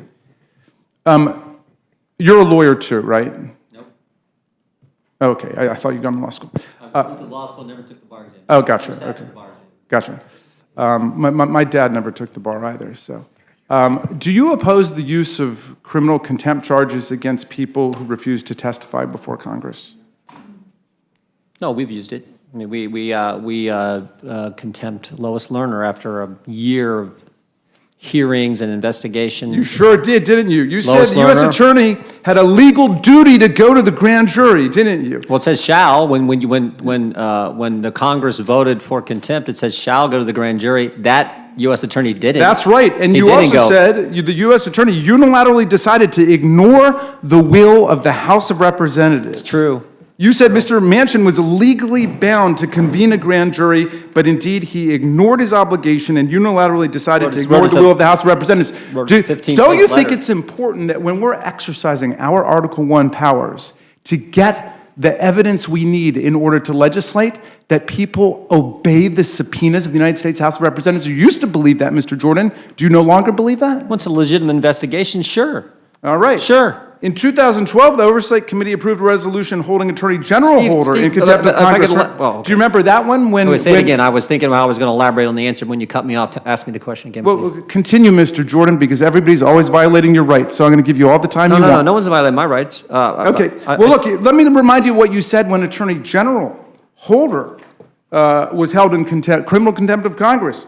We simply want the facts, because Attorney General Eric Holder will not provide what the law requires. We are left with no other option except to hold him in contempt. We're doing the exact same thing, Mr. Jordan, with all the bluster about the border and all the other nonsense you're talking about, Russia and everything. We are holding him in contempt for violating a subpoena of the United States House of Representatives. There wasn't some special select committee that Republicans were not permitted to serve on that issued those subpoenas. That's not the case. All right, well, let's close with this. Mr. Jordan, why did you vote against the commission of 5 Republicans, 5 Democrats equals subpoena power? Why did you oppose that? Are you also not interested in what happened to us on January 6th? Of course, everyone is interested in holding people accountable who did wrong. The FBI is doing that. The Justice Department is doing that appropriately. So what I'm not interested in. So why did you have all those Benghazi investigations if you don't think Congress should be investigating? Because Hillary Clinton misled the American people. Mr. Chairman, I yield back to you. I yield back to you, Mr. Chairman. If you want to...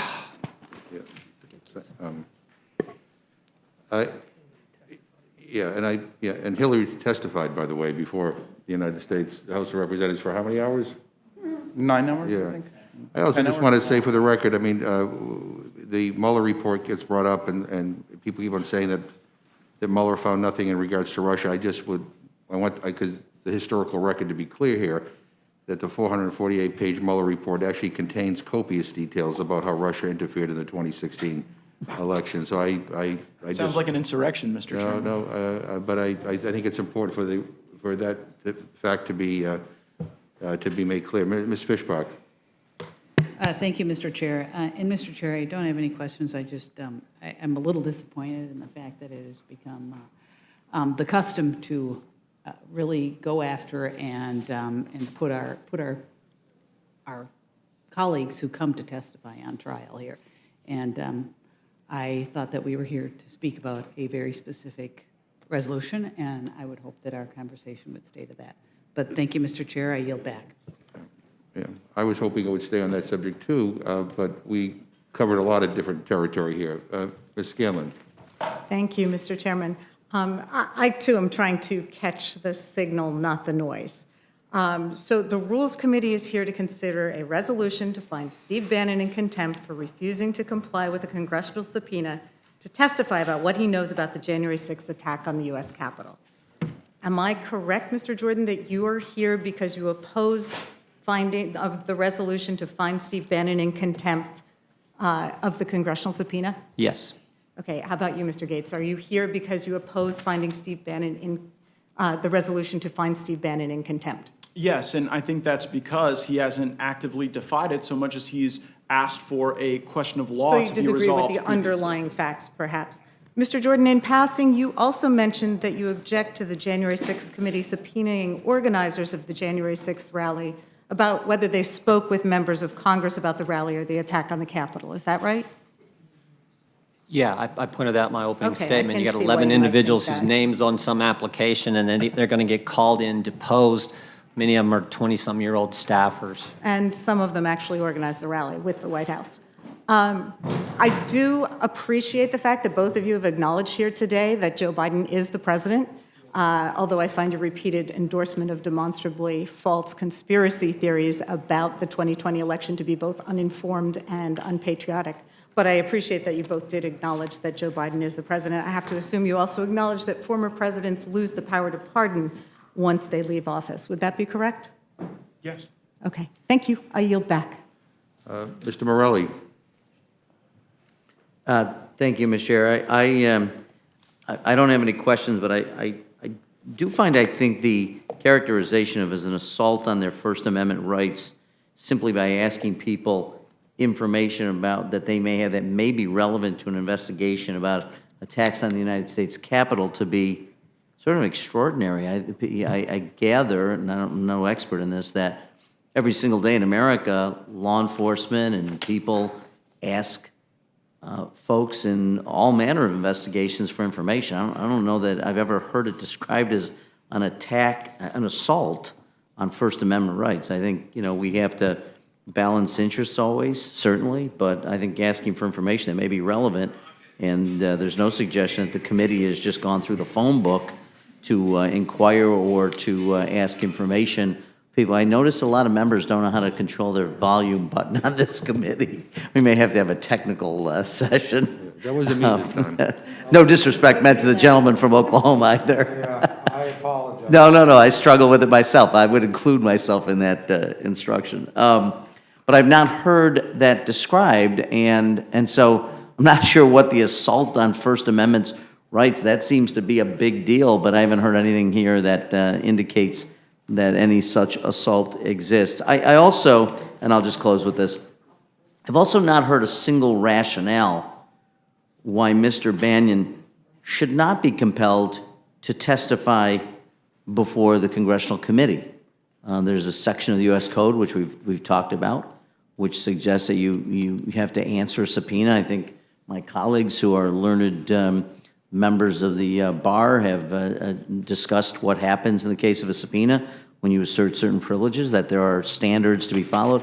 I haven't heard anyone say why he shouldn't. And frankly, not sure what the sanction would be. If people just decided to ignore the Congress and to ignore subpoenas and there was no sanction available, what would we do? So should we stop holding oversight hearings? Should we stop convening? Should we stop issuing subpoenas? Because once this happens, Mr. Bannon is successful in not having his testimony compelled. I'm not sure what that would say for the party of law and order to suggest that somehow ignoring subpoenas by the Congress of the United States is something that can be routinely done. I'm not sure that there's any point in us ever holding a hearing again or ever issuing subpoenas to compel information or testimony to come forward. And frankly, one of the most important fundamental issues we've ever confronted, which is a physical, violent assault on the United States Capitol.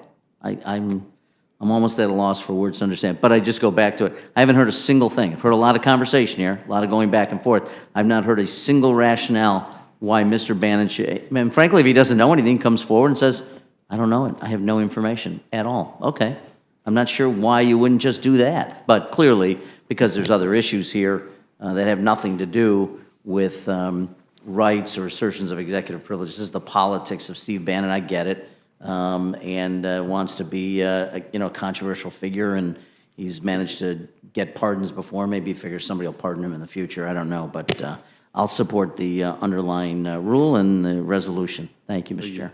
Mr. DeSaulnier. Here. Ms. Ross. I have no further questions, and I'm even more committed to my vote for the rule and the resolution. Mr. Neguse. Thank you, Mr. Chairman. I'll be brief. I don't want to belabor the point. Two particular things that I guess I wanted to just raise, both of which I think Mr. Raskin touched on. First, I understand if folks want to distinguish the facts of prior instances of contempt citations that have been issued by the Congress versus today. I get that. But I would hope that folks would spare me and spare the committee these hollow arguments about criminalization of these proceedings. And for precisely the reasons Representative Raskin noted, I was not here in 2012 when the Congress approved a contempt citation against former Attorney General Eric Holder, but the ranking member of the Judiciary Committee certainly was, as was the ranking member of the Rules Committee, both of whom voted in favor of it. I was not here in 2014 when Lois Lerner was held in contempt by the Congress, but again, I say that many other members of this committee and those who are testifying today certainly were and are fully aware that the Congress has used this tool in the past. So that's just first and foremost, I think, important context. Secondly, my colleague from Florida noted my phrase of complete and total defiance and took issue with that characterization. It is undoubtedly complete and total defiance for precisely the reason that Representative Raskin noted, which is to say, if Mr. Bannon believes that there are immunities or privileges available to him that he wishes to assert, he is welcome to come and testify before the Select Committee and assert those privileges, as any other witness is able to do. If he believes that there are documents that he has in his possession that are protected by executive privilege, he is welcome to work with his counsel to identify those documents and produce a privilege log attesting to that fact, and in addition, produce the remainder of the documents which are not subject to the privilege. But we heard from Chairman Thompson and Vice Chair Cheney very clearly is that this particular witness has chosen to do none of those things. Instead, he's chosen to simply say, I will not participate in any interview, in any deposition, in any testimony. I won't produce any documents. That is defiance of the subpoena, and it's precisely why we're considering the resolution that we're considering today, and certainly why I'll be supporting it. And with that, I yield back, Mr. Chair. Thank you very much. No further questions. Let me just say, that our meeting here today really was about one thing, and that's getting to the truth about what happened on January 6th. And we heard a lot of bluster. We heard a lot of talk about all kinds of things, some totally unrelated to what we're talking about here today.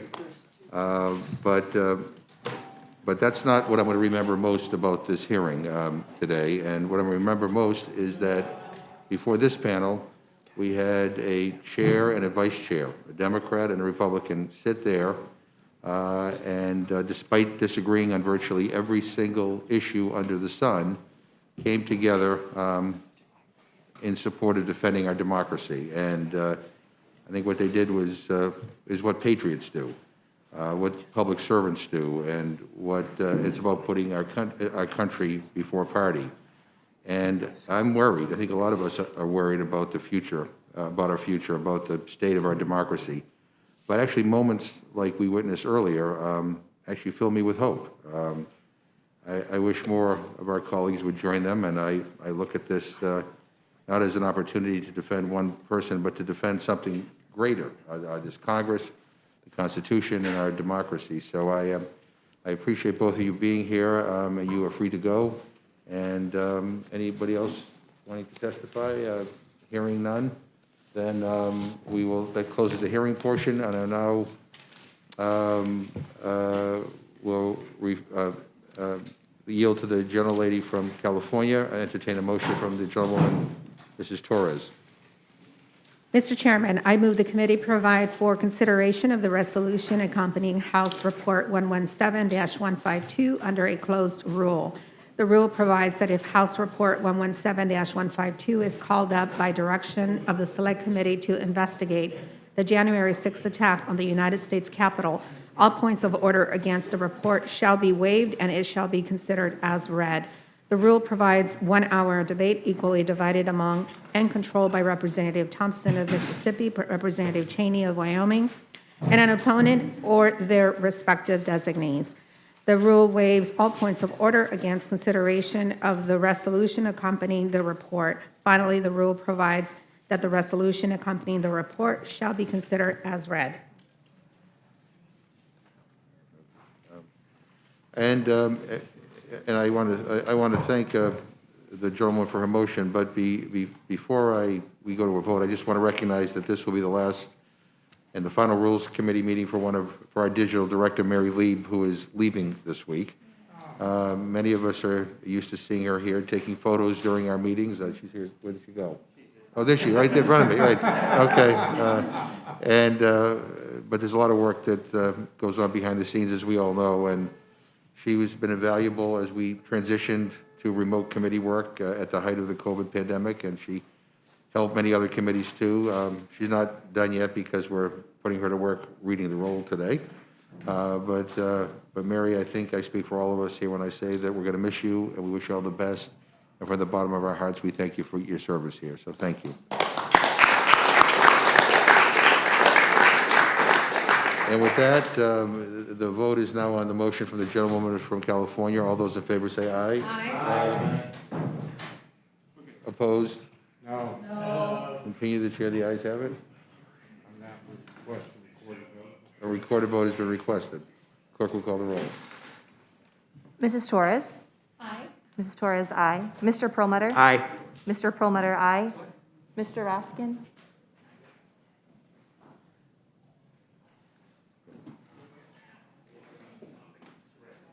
Mr. Raskin? I vote aye. Mr. Raskin, aye. Ms. Scanlon? Aye. Ms. Scanlon, aye. Mr. Morelli? Aye. Mr. Morelli, aye. Mr. DeSaulnier? Aye. Mr. DeSaulnier, aye. Ms. Ross? Aye. Ms. Ross, aye. Mr. Neguse? Aye. Mr. Neguse, aye. Mr. Cole? No. Mr. Cole, no. Mr. Burgess? Mr. Burgess, no. Mr. Reschenthaler? No. Mr. Reschenthaler, no. Ms. Fishbach? No. Ms. Fishbach, no. Mr. Chairman? Aye. Mr. Chairman, aye. Clerk, report the total. 9 yeas, 4 nays. The motion is agreed to. I will carry this for the Democrats. And Ms. Fishbach will carry it to the Republicans. And so without objection, the committee stands adjourned. Thank you. Don't expect another meeting, do you? No, I hope not.